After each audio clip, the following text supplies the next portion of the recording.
Hello বন্ধুরা, অনেক দিন বাদে আমরা আবার ফিরে এসেছি একটা নতুন পডকাস্ট নিয়ে। এবং আজকে আমরা একটা এমন একটা বিষয় নিয়ে আলোচনা করব যেটা নিয়ে হয়তো বাংলাতে তেমন, বাংলাতে কি মানে হিন্দিতেও মনে হয় কোনো কন্টেন্ট আছে বলে আমার মনে হয় না। টপিকটা হচ্ছে খুবই ইম্পর্টেন্ট। এটা হলো artificial intelligence and the future of civilisation. অর্থাৎ এই যে টেকনোলজিক্যাল রেভলিউশন হচ্ছে, আর্টিফিশিয়াল ইন্টেলিজেন্স আসছে, চ্যাট জিপিটি বলুন বা হচ্ছে সোরা এআই বলুন, ঠিক আছে, বা জেমিনি বা আরো ফিউচারে আরো আসবে অনেক।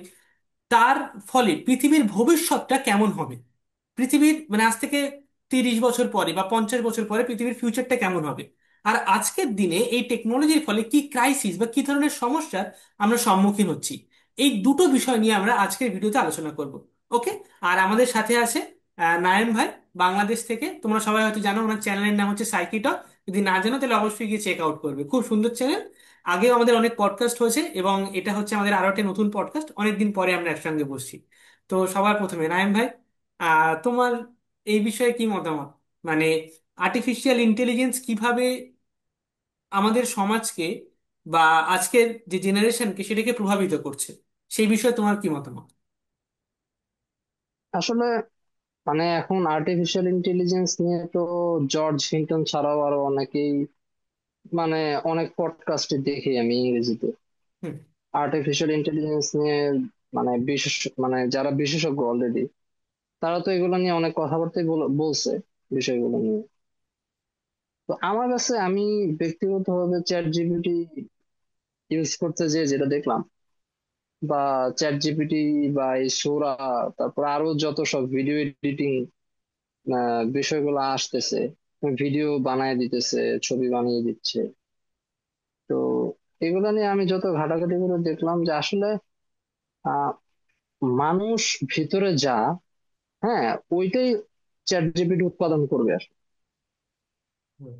হ্যাঁ, কারণ আমার কাছে মনে হয়েছে যে আমি যদি আমার ভেতরে যদি কিছু না থাকে ওইরকম, হ্যাঁ, তাহলে যত কিছুই আসুক আসলে ওটা দিয়ে আসলে তেমন কিছু এরকম বের করা সম্ভব না। হ্যাঁ, আমরা দেখি এখন মনে মনে করতেছি যে ধরো একটা কি বলে, একটা প্রম্পট দিতেছে, তারপর প্রম্পটে আমাকে ম্যাজিকের মতো সবকিছু করে দিচ্ছে। আমি একটা বিষয় নিয়ে বললাম যে আচ্ছা ঠিক আছে, আমাকে তুমি আহ সক্রেটিস সম্পর্কে কিছু একটা বলো।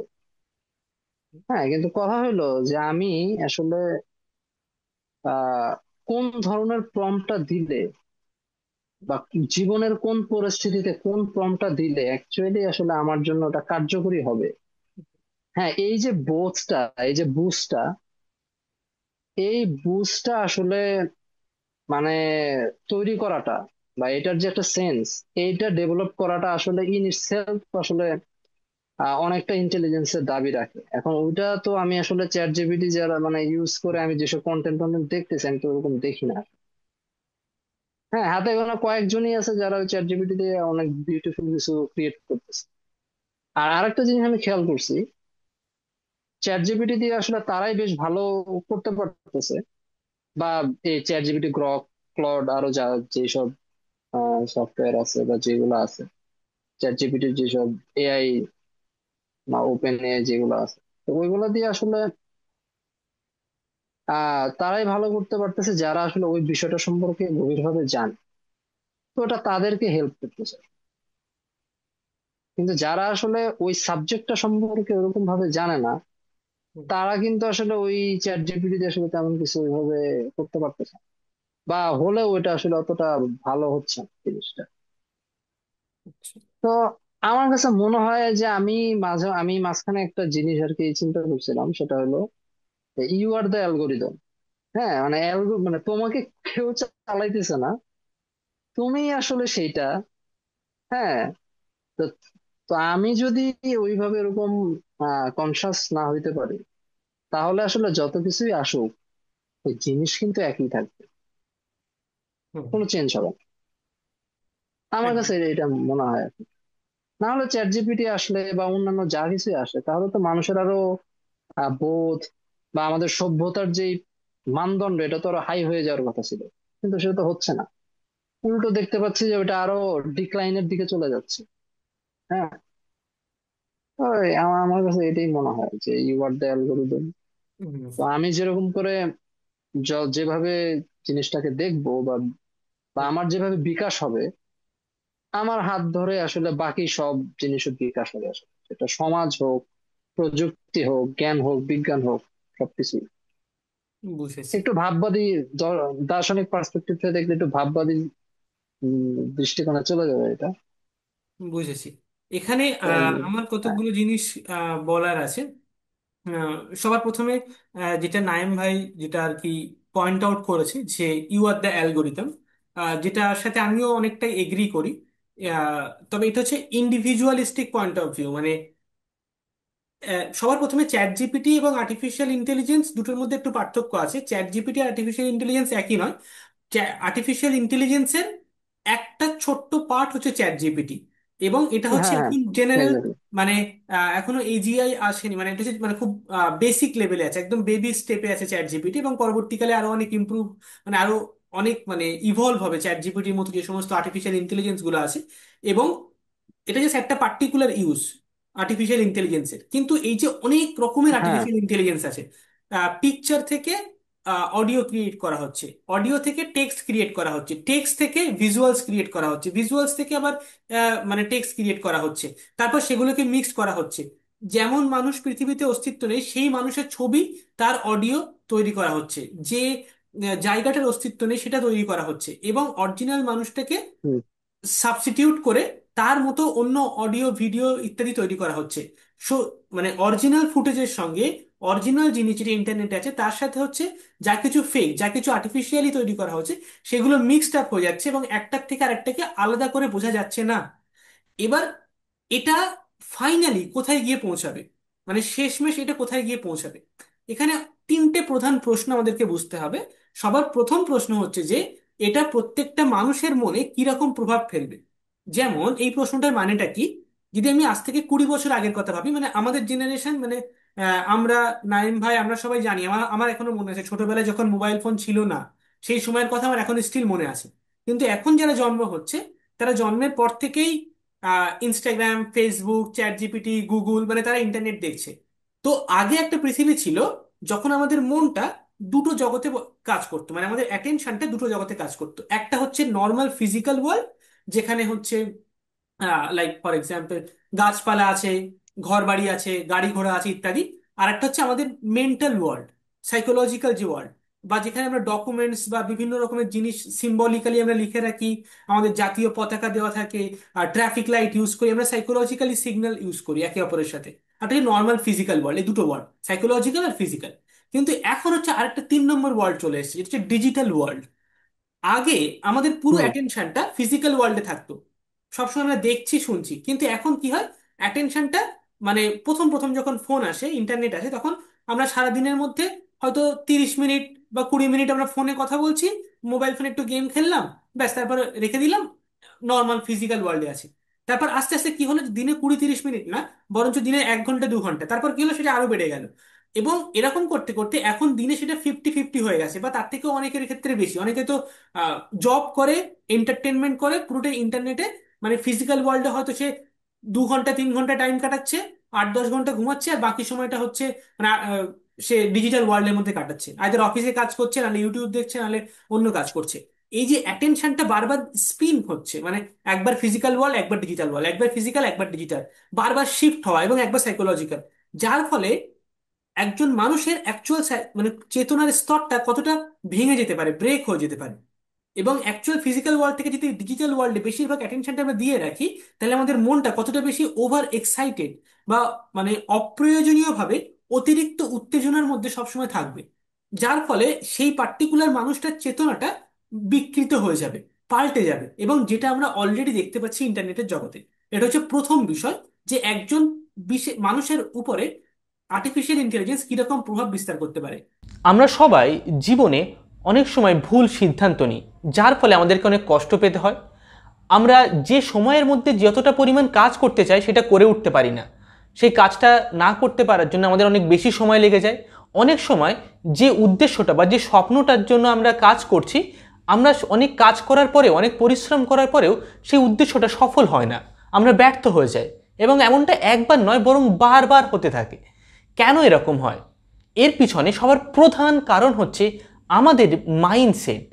যদি আমরা আমাদের এই মাইন্ডসেটটাকে পরিবর্তন করতে পারি, তাহলে আমরা যে সময়ের মধ্যে যে কাজটা অর্জন করতে চাইছি তার অনেক আগে সেটাকে অর্জন করে ফেলতে পারবো। আমাদের কর্মদক্ষতা অনেক বেড়ে যাবে, আমরা সঠিকভাবে সিদ্ধান্ত নিতে পারবো। শুধু তাই নয়, যে স্বপ্ন বা যে উদ্দেশ্যটার দিকে আমরা এগোচ্ছি এবং যার জন্য আমরা পরিশ্রম করছি, অতি সহজেই আমরা সেটাকে অর্জন করতে পারবো। আমাদেরকে বারবার আর ব্যর্থতার সম্মুখীন হতে হবে না। এই মাইন্ডসেটকে পরিবর্তন করার জন্য আমরা আমাদের ইউটোপিয়া বাংলা ইউটিউব চ্যানেল থেকে একটা নতুন কোর্স লঞ্চ করেছি, যার নাম হচ্ছে অ্যাডভান্সড মাইন্ডসেট। এই অ্যাডভান্সড মাইন্ডসেট কোর্সের মধ্যে টোটাল 50টারও বেশি মাইন্ডসেট দেওয়া হয়েছে। প্রথম ক্লাস বা প্রথম চ্যাপ্টারের মধ্যে আমরা আলোচনা করেছি কিভাবে আমাদের মধ্যে থাকা কোনো একটা ভুল মাইন্ডসেট বা নেগেটিভ মাইন্ডসেট, যেটাকে আমরা পরিবর্তন করতে পারি না, সেটাকে কিভাবে আমরা 6টা স্টেপের মধ্যে দিয়ে পরিবর্তন করতে পারবো। এবং দ্বিতীয়, তৃতীয় এবং চতুর্থ চ্যাপ্টারের মধ্যে আমরা আলোচনা করেছি যে আলাদা আলাদা 50টা মাইন্ডসেট সম্পর্কে। 50টা মাইন্ডসেটের একটা চেক লিস্ট দেওয়া হয়েছে। কমন সেন্সিক্যাল মাইন্ডসেট, তারপরে ভ্যালুয়েবল মাইন্ডসেট 17টা, কমন সেন্সিক্যাল মাইন্ডসেট 33টা, এবং সবার শেষে হচ্ছে অ্যাডভান্সড মাইন্ডসেট দেওয়া হয়েছে 7টা। এবং তারপরে চ্যাপ্টার 5 আমরা আলোচনা করেছি কিভাবে আমরা একটা উদ্দেশ্যপূর্ণ জীবনযাপন করতে পারি সেটা নিয়ে। তো এটা নিয়েই হচ্ছে আমাদের এই কোর্সটা, অ্যাডভান্সড মাইন্ডসেট। অনেকেই বাংলাদেশ থেকে অনেক অডিয়েন্স, অনেক দর্শক অলরেডি জয়েন করেছে, ইন্ডিয়া থেকে অনেক দর্শক আমাদের জয়েন করেছে, এবং বাংলাদেশ থেকে অনেকের পে করতে একটা অসুবিধা হচ্ছিল, সেটাকেও সমাধান করা হয়েছে।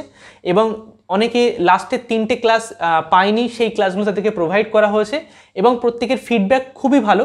সবার যারা অলরেডি জয়েন করছে তাদের প্রত্যেকের কোর্সটা খুব ভালো লেগেছে। যদি তোমরা জয়েন করে না থাকো তাহলে অনেক তাড়াতাড়ি এই কোর্সের সঙ্গে যুক্ত হয়ে যাও। এটার জন্য কোনো রকম নির্দিষ্ট চার্জ নেই, কোর্সের কোনো নির্দিষ্ট ফিস নেই। তোমরা যে কোনো পরিমাণ টাকা ডোনেট করে আমাদের এই কোর্সে যুক্ত হতে পারো, সেটা তোমাদের সুবিধা এবং স্বাচ্ছন্দ্য অনুযায়ী। তোমরা যদি চাও তাহলে আমাদেরকে বেশি টাকা ডোনেট করতে পারো, চাইলে কম টাকা ডোনেট করতে পারো। এটার কোনো বাধ্যবাধকতা নেই। তোমরা ডোনেশনের মাধ্যমে নিচে স্ক্রিনে দেওয়া ফোন নাম্বারে তোমরা এই কোর্সে ফোন নাম্বারে মেসেজ করে, মানে হোয়াটসঅ্যাপ করে আমাদের এই কোর্সের সঙ্গে যুক্ত হতে পারো। এবারে আমরা ফিরে আসবো আমাদের আজকের টপিক, আর্টিফিশিয়াল ইন্টেলিজেন্স এবং ফিউচার অফ সিভিলাইজেশনের উপরে। দ্বিতীয় যে প্রশ্ন বা দ্বিতীয় যে বিষয়টা আমাদেরকে বুঝতে হবে, সেটা হচ্ছে how it can effect culturally, politically and globally. মানে দ্বিতীয় বিষয় যেটা, সেটা হচ্ছে যে এই ইন্টেলিজেন্স আসার পর, আর্টিফিশিয়াল ইন্টেলিজেন্স আসার পর পুরো ওয়ার্ল্ডে যে ছবিটা আমরা দেখি, ব্যাংকিং সিস্টেম বা হচ্ছে মানে এখন আমরা টাকা পয়সা অ্যাকচুয়ালি ট্রানজাকশন করি না, ইন্টারনেটে কতগুলো মানে জিপেতে বা পেটিএম এ বা হচ্ছে বিকাশে কতগুলো ডিজিট বা কতগুলো নাম্বারের দ্বারা সেটা রিপ্রেজেন্ট হয়। আমি তোমাকে টাকা পাঠিয়ে দিলাম, তুমি আমাকে পাঠিয়ে দিলে, ইত্যাদি ইত্যাদি। ওকে। তো হুম। এটা এটা ব্যাংকিং সিস্টেম। এরপর এডুকেশন সিস্টেমে এখন সবাই চ্যাট জিপিটি থেকে শিখছে। তো পলিটিক্যাল, ইকোনমিক, সোশ্যাল, কালচারাল লেভেলে মানে আমাদের সমাজের যে স্ট্রাকচার, তার উপরে আর্টিফিশিয়াল ইন্টেলিজেন্সের একটা প্রভাব তৈরি হচ্ছে। সেই স্ট্রাকচার, সেই যে ইনস্টিটিউশন, সেগুলোও হচ্ছে আর্টিফিশিয়াল ইন্টেলিজেন্স ব্যবহার করা শুরু করছে। এরপরে এমন একটা সময় আসবে যখন তুমি ব্যাংকে লোন নিতে যাবে, এবং তখন তোমাকে কোনো একজন সাধারণ মানুষ সিদ্ধান্ত নেবে না, বরং আর্টিফিশিয়াল ইন্টেলিজেন্স ডিসিশন নেবে যে এই মানুষটার জন্ম থেকে সমস্ত ডেটা আমাদের কম্পিউটারে আছে, আমরা চেক করে দেখেছি, আর্টিফিশিয়াল ইন্টেলিজেন্স বলে দিচ্ছে যে একে লোন দেওয়া যাবে না বা জব দেওয়া যাবে না, চাকরি দেওয়া যাবে না। ঠিক আছে, কেন দেওয়া যাবে না আমরা জানি না, আর্টিফিশিয়াল ইন্টেলিজেন্স এটা বলে দিচ্ছে, এটাই decision, we can't do anything, automatic.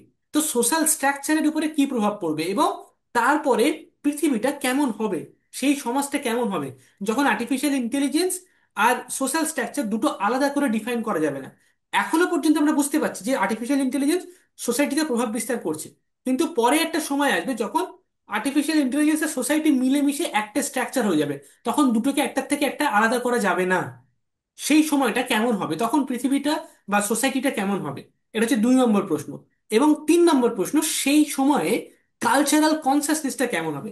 অর্থাৎ একজন মানুষের মন কেমন হবে নয়, বরঞ্চ সবার মনগুলো মিলিয়ে দিয়ে যোগ করে দিলে টোটাল যে কনসাসনেসটা, এখন পৃথিবীর যে টোটাল কনসাসনেস, তখন টোটাল কনসাসনেসটা, এই দুটোর মধ্যে গ্যাপ বা ডিফারেন্সটা কি তৈরি হবে? এই তিনটে হচ্ছে মেজর ইস্যু। আর্টিফিশিয়াল ইন্টেলিজেন্স এটা কি আমাদের একটা আশীর্বাদ নাকি একটা অভিশাপ, নাকি অন্য কোনো কিছু যেটা আমরা জানি না? এই তিনটে প্রশ্নই হচ্ছে প্রধান, যেটার উপরে আমাদের ফোকাস করা উচিত, যেটা আমরা জানি না, বাট তারপরেও আমরা সেই আর্টিফিশিয়াল ইন্টেলিজেন্সের দিকে এগিয়ে যাচ্ছি, যেটা অত্যন্ত ডিস্টার্বিং।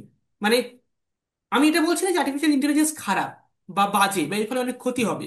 আমি এটা বলছি যে আমাদের কাছে পুরো তার নলেজটা নেই, এবং এটা অন্য কোনো বিষয়ের মতো নয় যে আমরা এটা জানি না তারপরে আমরা সেটাকে অ্যাপ্রোচ করতে পারি। এটা হচ্ছে it is so technical, so practical life. Self driving car, automated car, মানে অটোমেটেড অটোমোবাইল, ঠিক আছে, বা অ্যালেক্সা যেটা আমরা ব্যবহার করবো ফিউচারে, ইত্যাদি ইত্যাদি, ঠিক আছে, অটোমেটেড শপিং মল যেখানে কোনো সেলসম্যান থাকবে না, কেউ থাকবে না, তুমি জাস্ট যাবে, শপিং করবে, চলে আসবে। এখন রোবোটিক্স অ্যান্ড সো অন।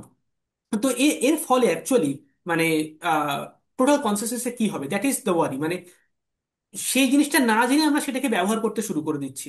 তো সেটা আমাদেরকে ওভার পাওয়ার করে ফেলতে পারে একটা সময়। আমরা আর্টিফিশিয়াল ইন্টেলিজেন্সকে এখন কন্ট্রোল করছি, কিন্তু এরকম হতে পারে যে আমরা যারা নিজের অজান্তেই আর্টিফিশিয়াল ইন্টেলিজেন্সের কন্ট্রোলে চলে আসতে পারি, যেটা খুবই ডেঞ্জারাস একটা বিষয়। আমরা সেটা সম্পর্কে সচেতন নই, সেটা সম্পর্কে কোনো লস অ্যান্ড অর্ডার নেই।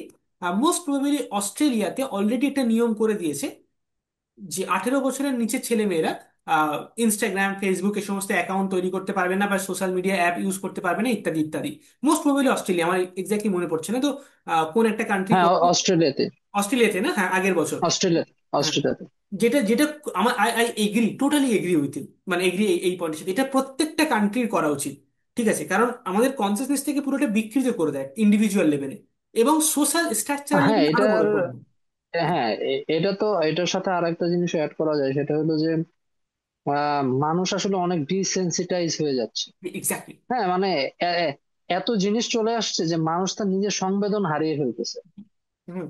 হ্যাঁ, যে হ্যাঁ, সমাজে তো এরকম হয়, এগুলো তো খুবই নর্মাল। মানে যখন আমি একটা স্ক্রিনে বসে বসে অনেক বড় বড় ইভেন্ট দেখে ফেলতেছি, হুম। হ্যাঁ, যেটা আগে কখনো এরকম হয় নাই, তখন কি হয় যে মনে হয় যে হ্যাঁ, এটা তো নর্মালি এইগুলোই তো হইতেছে। মানে মানুষ একদম টোটালি একটা ভেগনেস এর ভিতর দিয়ে আর কি মানে সময়টা পার করতেছে। হ্যাঁ, মানে কোনো ধরনের কোনো সংবেদন নাই। মানে বিশেষ করে আমি সোশ্যাল মিডিয়া স্ক্রল করলে যখন দেখি যে একটা দুঃখের কাহিনী বা একটা মানে মর্মান্তিক একটা ঘটনা যখন দেখি, দেখার পরে হ্যাঁ, এটা একটা স্যাড রিয়াক্ট দিলাম, তারপর একটা স্ক্রল মেরে আমি আবার একটা ফানি ভিডিও আসলো, ওটা আমি দেখলাম, আবার একটু হা হা করে হাসলাম, তারপর আবার একটা স্ক্রল দিলাম, তারপর অন্য আর একটা জিনিসে চলে গেলাম। মানে আমার যে একটা ইমোশনটার ভিতর যে একটা মানে গভীরতার যে একটা বিষয় আছে, ওইটাও আসলে নাম হয়ে যাচ্ছে আর কি। একদম। হুম। এবং আরেকটা জিনিস আমি খেয়াল করতেছি, সেটা হলো যে আহ মানুষ আর কোনো কিছু মনে রাখতে পারতেছে না। আমার মনে হয় যে আর্লি ডিমেনশিয়া মনে হয় এটার কারণেই মনে হয় হয়ে যাবে। হুম। হ্যাঁ, মানে এখন মানুষ আর কি একটা এত তাড়াহুড়োর ভিতর চলে যে তার ভিতরে মানে কবে তার সাথে কি মানে ওটা মানে সে আর কি দিশা খুঁজে পাচ্ছে না। হ্যাঁ, তার স্মৃতিশক্তি আগের মতো এরকম মানে কাজ করতেছে না। হ্যাঁ, দেখা গেছে যে ও আচ্ছা, মানে তোমার সাথে আমার আচ্ছা তাহলে অমুক দিন একটা প্ল্যান ছিল, আসলে আমি ভুলে গেছি। কিন্তু এই ভুলে যাওয়াটা আসলে নর্মাল। হ্যাঁ, কারণ সে সোশ্যাল মিডিয়াতে এত কিছু দেখে, আবার অফিসের কাজ, আবার তার নানা জায়গায় কাজ। তো সে কোন দিন যে কাকে কি প্রমিস করছিল, সে সেটা তার মাথার ভিতরে থাকে না। এটা আমি এটা অনেক খেয়াল করছি। হুম। যখন মানুষের সাথে কথা বলতে যাই, তখন দেখা যায় যে সে আসলে ভুলে গেছে যে তার কালকে হয়তো বা কোন একটা জিনিস তাকে ফেরত দেওয়ার কথা ছিল। তখন তাকে নক দিলে বলো যে, ও আচ্ছা, আমার না মনে নেই। হ্যাঁ, আমার মনে ছিল না আসলে। হ্যাঁ, তো এরকম হয় আর কি ক্রমাগত সোশ্যাল মিডিয়া। এটা তো হলো সোশ্যাল মিডিয়ার ইউজটা আসলে। তো এটার সাথে অবশ্যই আর্টিফিশিয়াল ইন্টেলিজেন্স কে যদি আমি অ্যাড করি, ওটা তো একটা বিগার একটা জিনিস। তো এগুলো হচ্ছে আসলে। আর আমার কাছে আরেকটা পয়েন্ট মনে হলো যে যদি দেখা যায় যে আমরা আহ মানুষরা যত ডাম্ব হয়ে যাবে, ক্রিটিক্যাল থিঙ্কিং অ্যাবিলিটি মানুষদের যত কমে যাবে, এবং মানুষ যত ধীরে ধীরে জড় পদার্থের মতো আচরণ করা শুরু করবে বা জড় পদার্থ হয়ে যাবে, তখন দেখা যাবে যে আমাদের বাধ্য হয়ে ওই রোবট যেই ড্রাইভার আছে তার উপর বিশ্বাস আমাদের আনতে হবে। কারণ দেখা যাবে যে মানুষের থেকে মানে মনুষ্য ড্রাইভারের থেকে আমার রোবট ড্রাইভার বেশি ইউজফুল। তখন আসলে এআই এই জায়গাটা দখল করে নেবে। হুম। হ্যাঁ, কারণ দিন দিন তো দেখা যাচ্ছে যে মানুষ আসলে এই মানে এইটার ব্যবহারের কারণে আসলে মানুষ একটা কি বলে, মানে বস্তু বস্তু থেকে বস্তুতর হয়ে যাচ্ছে। হ্যাঁ। তো এই জিনিসগুলো আসলে খুবই, মানে খুবই কনসার্নিং একটা বিষয়। এখন সবই কি আসলে খারাপ হচ্ছে? আমার মনে হয় মানে সবকিছুরই একটা ভালো দিক থাকে আর একটা খারাপ দিক থাকে। ভালো দিকটা কি? যেমন আহ আমি যেমন আর্টিফিশিয়াল ইন্টেলিজেন্সের থেকে যে এই চ্যাট জিপিটির কথাই যদি আমি ধরি, ওখান থেকে যে একটা চ্যাট জিপিটি আমি ইউজ করতে পারতেছি বা ভিডিও এডিটিং করতে পারতেছি, মানে কিছু কিছু কাজ আছে না যেগুলো খুবই মানডেইন, বোরিং। হুম। হ্যাঁ, ওই কাজগুলো আর্টিফিশিয়াল ইন্টেলিজেন্স দিয়ে অনেক সুন্দরভাবে সিস্টেমেটিকলি করে ফেলা যায়। কারণ ওগুলো খুবই মানে ক্যালকুলেটিভ, একদম মাপ যোগ করা জিনিস। হ্যাঁ। তো ওগুলা করে ফেলা যায়, ওগুলো কোনো সমস্যা না। কিন্তু প্রবলেম হয়, আমার স্টিল নাও প্রবলেম হয় হলো ক্রিয়েটিভ কাজগুলো করতে। যে ক্রিয়েটিভ কাজগুলোর ভিতরেও যে এখন মানুষের, চাইলে মানুষ ওখানে একটা বড় ভূমিকা পালন করতে পারে। হ্যাঁ। ওই দিকটা আমার মনে হয় আর্টিফিশিয়াল ইন্টেলিজেন্স আমাদেরকে হেল্প করতে পারে। হ্যাঁ, ওই দিকটা আমরা কাজে লাগাতেই পারি। চিকিৎসা ক্ষেত্রে ভালো ব্যবহার হইতে পারে। হ্যাঁ, সবকিছুর আসলে ভালো দিক দিয়ে যদি আমি ব্যবহার করতে সেটা করা যায়। কিন্তু মেজরিটি অফ পিপল, তারা কি আসলে ওইটার জন্য মানে প্রস্তুত কিনা, এটাও আসলে আমার মনে হয় ভেবে দেখা দরকার। কারণ মেজরিটি অফ পিপল তো ওটা করছে না। তাহলে কি আর্টিফিশিয়াল ইন্টেলিজেন্স কি কিছু সংখ্যক মানুষের কাছে কুক্ষিগত করে রাখাটা সমীচীন হবে, নাকি এরকম ঢালাও ভাবে করে দেওয়া হবে? কারণ ঢালাও ভাবে করে দিলে তো আসলে এটা খুব একটা ভালো সলিউশনের দিকে নিয়ে যাচ্ছে না আমাদের। এখানে তোমার কি মনে হয় সেটা? আমার এখানে দুটো তিনটে পয়েন্ট, মানে যেটা আমি অবজার্ভ করেছি, খেয়াল করছি, যেটা তুমি একটু আগে মেনশন করেছো অলরেডি, সেটা হচ্ছে নাম হয়ে যাওয়া আমাদের ইমোশনটা। এটাকে যদি আমরা আরেকটু মানে খেয়াল করি, তাহলে আমরা দেখতে পাবো যে স্পিড আর অ্যাভেলেবিলিটি, এই দুটো জিনিসের সাথে ডেপথ আর অরিজিনালিটি, এই দুটো জিনিসের, মানে এই দুটো জিনিসের সাথে এই দুটো জিনিসের যে সম্পর্কটা, সেটা সেটার মধ্যে একটা র্যাডিক্যাল চেঞ্জ আমরা দেখতে পাচ্ছি। মানে আগে কি হতো, যদি হুম। আমার একটা তথ্য আপনার কাছে বা তোমার কাছে মানে পাঠানোর দরকার হতো, তাহলে সেটা একটা সময় লাগতো। মানে একদম প্রাচীনকালে কি হতো, একটা রাজার থেকে মানে অন্য রাজার কাছে যদি কোনো একটা তথ্য যাবে, যেতে দেখা গেল হয়তো মানে 6 মাস টাইম লেগে যাচ্ছে এরকম। বা পাখিরা হচ্ছে হুম। চিঠি নিয়ে যেত, পাখির পায়ে বেঁধে দেওয়া হতো, ট্রেনিং হুম। দেওয়া থাকতো পাখিদের। ঠিক আছে, এবার ঘোড়ায় করে যুদ্ধে জিতে গেছে, সেই যুদ্ধে জিতে যাওয়ার খবরটা রাজার কাছে পৌঁছাচ্ছে 4 মাস 5 মাস পরে গিয়ে, মানে এতটা দূরে আছে। হুম। তো একটা ইনফরমেশন, সেটা সেটা মানে তার যে স্পিডটা, একটা জায়গা থেকে একটা জায়গাতে পৌঁছানোর যে গতিবেগটা, সেটা কম হওয়ার কারণে আমাদের কাছে ইনফরমেশনের পরিমাণটা কম আসতো। একজনের থেকে আরেকজনের কাছে হুম। ইনফরমেশনটা যাচ্ছে আস্তে আস্তে, যার ফলে সবার কাছে ইনফরমেশনের পরিমাণটা কম আছে। এবং এই আস্তে আস্তে যাচ্ছে, যার ফলে কোনো ইনফরমেশন বা তথ্য পেলে সেটার প্রতি একটা অ্যাটেনশন দিতাম আমরা। আমরা সেটাকে ভালো করে হুম। এক্সপেরিয়েন্স করতাম, আমরা সেটাকে মন দিয়ে সেটাকে বোঝার চেষ্টা করতাম। কিন্তু এখন কি হয়েছে, everything is under our finger tip, মানে সবকিছু আমাদের আঙুলের নিচে চলে এসেছে। মানে আমি এক্ষুনি একটা গুগলে সার্চ করলাম, তারপর একটা কিছু দেখলাম, ক্লিক করলাম করে আমি ফেসবুকে চলে গেলাম, ফেসবুকে কতগুলো স্ক্রল করলাম করে সেখান থেকে ক্লিক করলাম করে আমি অ্যামাজনে চলে আসলাম, অ্যামাজনে আবার ক্লিক করে একটা অ্যাড দেখে সেখান থেকে আমি চলে গেলাম ইউটিউবে। ইউটিউবে মানে পুরো একটা ওয়ার্ল্ড, একটা পুরো জগৎ, যার মধ্যে অসংখ্য জিনিস আছে, অসংখ্য জিনিস। ঠিক আছে, ভালো খারাপ ঠিক ভুল কনফিউজিং প্রোপাগান্ডা থেকে শুরু করে, ইনফরমেশন থেকে শুরু করে, নলেজ থেকে শুরু করে, প্রত্যেকটা জিনিস আমাদের আঙুলের যে ক্ষমতা তার নিচে চলে এসেছে।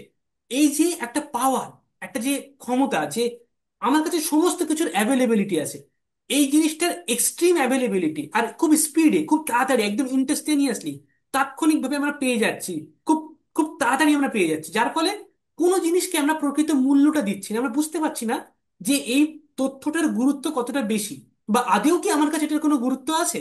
তো একদিকে কি হচ্ছে, মানে আমাদের এক্সপেরিয়েন্সের বা আমাদের অ্যাটেনশনের যে অরিজিনালিটি তথ্যের প্রতি, সেটা কমে গেছে।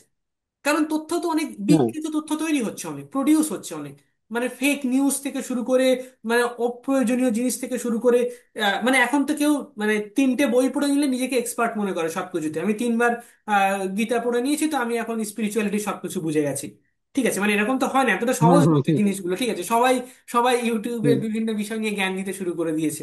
ওকে, মানে নিজের থেকে প্রিপারেশন হ্যাঁ। না নিয়ে মানে সবাই এক্সপার্ট এখন।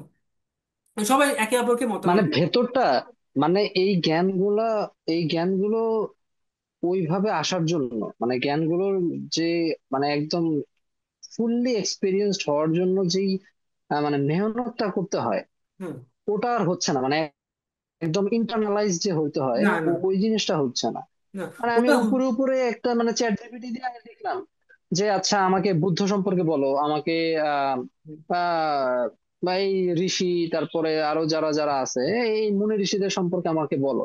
আচ্ছা ঠিক আছে, সে একটা তথ্য দিয়ে দিবে। হ্যাঁ, আমি খুব জেনে গেলাম। হ্যাঁ, জেনে এখন বললাম যে হ্যাঁ তাহলে তো আমিও পারি, এটা তো অনেক সহজ, আমাকে গুছিয়ে দিচ্ছে। কিন্তু মূল্যটা তো আসলে এই জায়গায় না। না, হ্যাঁ একদম। মূল্যটা তৈরি হয় হলো এটা নিয়ে আমার বছরের পর বছর যে একটা সাধনা মানে করতে হবে। সাধনার যে একটা হ্যাঁ একটা যে বিষয় আছে, ওইটাতে আমার মূল্যটা তৈরি হয় এবং আমার ম্যাচুরিটিটা গ্রো করে। এখন আমার একটা কোশ্চেন আছে, এখন অনেকে মানে এটা অনেকে মাথায় আসতে পারে যে আচ্ছা আমাকে কি তাহলে মানে ওইরকম রিয়েলাইজ করার জন্য কি আসলে বছরের পর বছর কেনই বা সাধনা করতে হবে?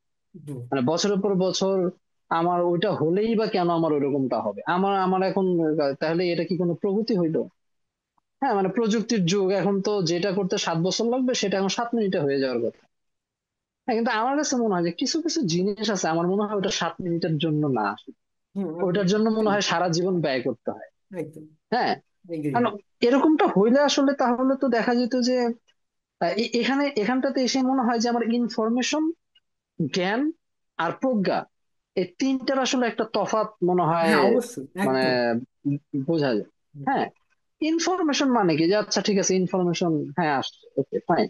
কিন্তু একটা জ্ঞান হওয়ার জন্য তো আসলে মানে অনেকটা যাচাই বাছাই ফিল্টারি মানে ফিল্টার করে করে তারপরে একটা মানে জার্নি করে করে একটা জ্ঞান তৈরি হইতে হয়। হ্যাঁ, ওটার পিছনে আসলে অনেক মেহনত লাগে। হ্যাঁ, একদম। তো তারপরে আসলে প্রজ্ঞা, প্রজ্ঞাটা মানে ওই ওই যে জ্ঞানটা, ওইটা আমার নিজের বাস্তব জীবনে আসলে আমি ওটা ঢেলে ফেলছি। ঢেলে ফেলে আমি এখন একটা স্থিত একটা পর্যায়ে চলে আসছি। তো এটা তো আসলে আমার মনে হয় না যে হুট করে চাইলেই কেউ হয়তো বা 7 মিনিট একটা স্ক্রল করে বা গুগলে সার্চ দিয়ে ধুম করে কিছু একটা পেয়ে যাবে। হ্যাঁ, মানে সবারই মেহনত করতে হবে এই জায়গায়, কেউ যদি আসলে ওই ওই পথটাতে আসলে যদি যেতে চায়। এই তা জিনিসটা, আমার মনে হয় এই জায়গায় আসলে হ্যাঁ এই হ্যাঁ জিনিসটার বলো। একটা আর একটা পয়েন্ট আছে, মানে একটা দিকে তো হচ্ছে যারা নলেজটাকে খুঁজছে বা যে কোনো একটা উপলব্ধি বা তথ্যকে পাচ্ছে, আহ, তারা স্ক্রোল করে বা পুরোটা ফিঙ্গারপ্রিন্টের নিচে মানে মানে আঙুলের নিচে পুরো জগৎটা পেয়ে যাওয়ার পরে মানে সেটাকে এক্সপ্লোর করছে, কিন্তু সেটাকে অ্যাটেনশন দিচ্ছে না, ডেপথ তৈরি হচ্ছে না। এটা তো একটা বিষয়। এর অন্য এক্স্যাক্টলি। দিকটা হচ্ছে যে যারা এটাকে প্রডিউস করছে, মানে যারা ইন্টারনেটে কন্টেন্ট প্রডিউস করছে, যারা হচ্ছে ওয়েবসাইটে লিখছে, যারা হচ্ছে চ্যাট জিপিটি তৈরি করছে, আর্টিফিশিয়াল ইন্টেলিজেন্স তৈরি করছে, তাদের কাছে এটা ইম্পর্টেন্টই নয় যে মানে এটার মধ্যে ডেপথ কতটা তৈরি হচ্ছে বা এটার মধ্যে অরিজিনালিটি কতটা আছে। তাদের মধ্যে সব থেকে ইম্পর্টেন্ট হচ্ছে কি আমার ডেডলাইন আছে মার্কেটে, এই জিনিসটা আমার এত তারিখের মধ্যে দিতে হবে। ঠিক হম আছে। হম মানে হম আমার আমার আমার ফর এক্সাম্পল আমার যেমন একদম। আমি নিজেই জানি, মানে আমার ইউটিউব চ্যানেল আছে, যদি আমি 2 সপ্তাহ ভিডিও আপলোড না করি, যে আমার গভীরতা আসছে না, ক্রিয়েটিভিটি আসছে না, 2 সপ্তাহ ভিডিও আপলোড না করি, আমার হুম অ্যালগোরিদম ডাউন হয়ে যাবে। তো আই হ্যাভ, মানে আমাকে 7 দিনের মধ্যে ভিডিও দিতে হবে চ্যানেলে, আমার ডেডলাইন আছে। ঠিক আছে, তো এই জিনিসটা চক করে প্রত্যেকে সেই ডেপটা হারিয়ে ফেলছে।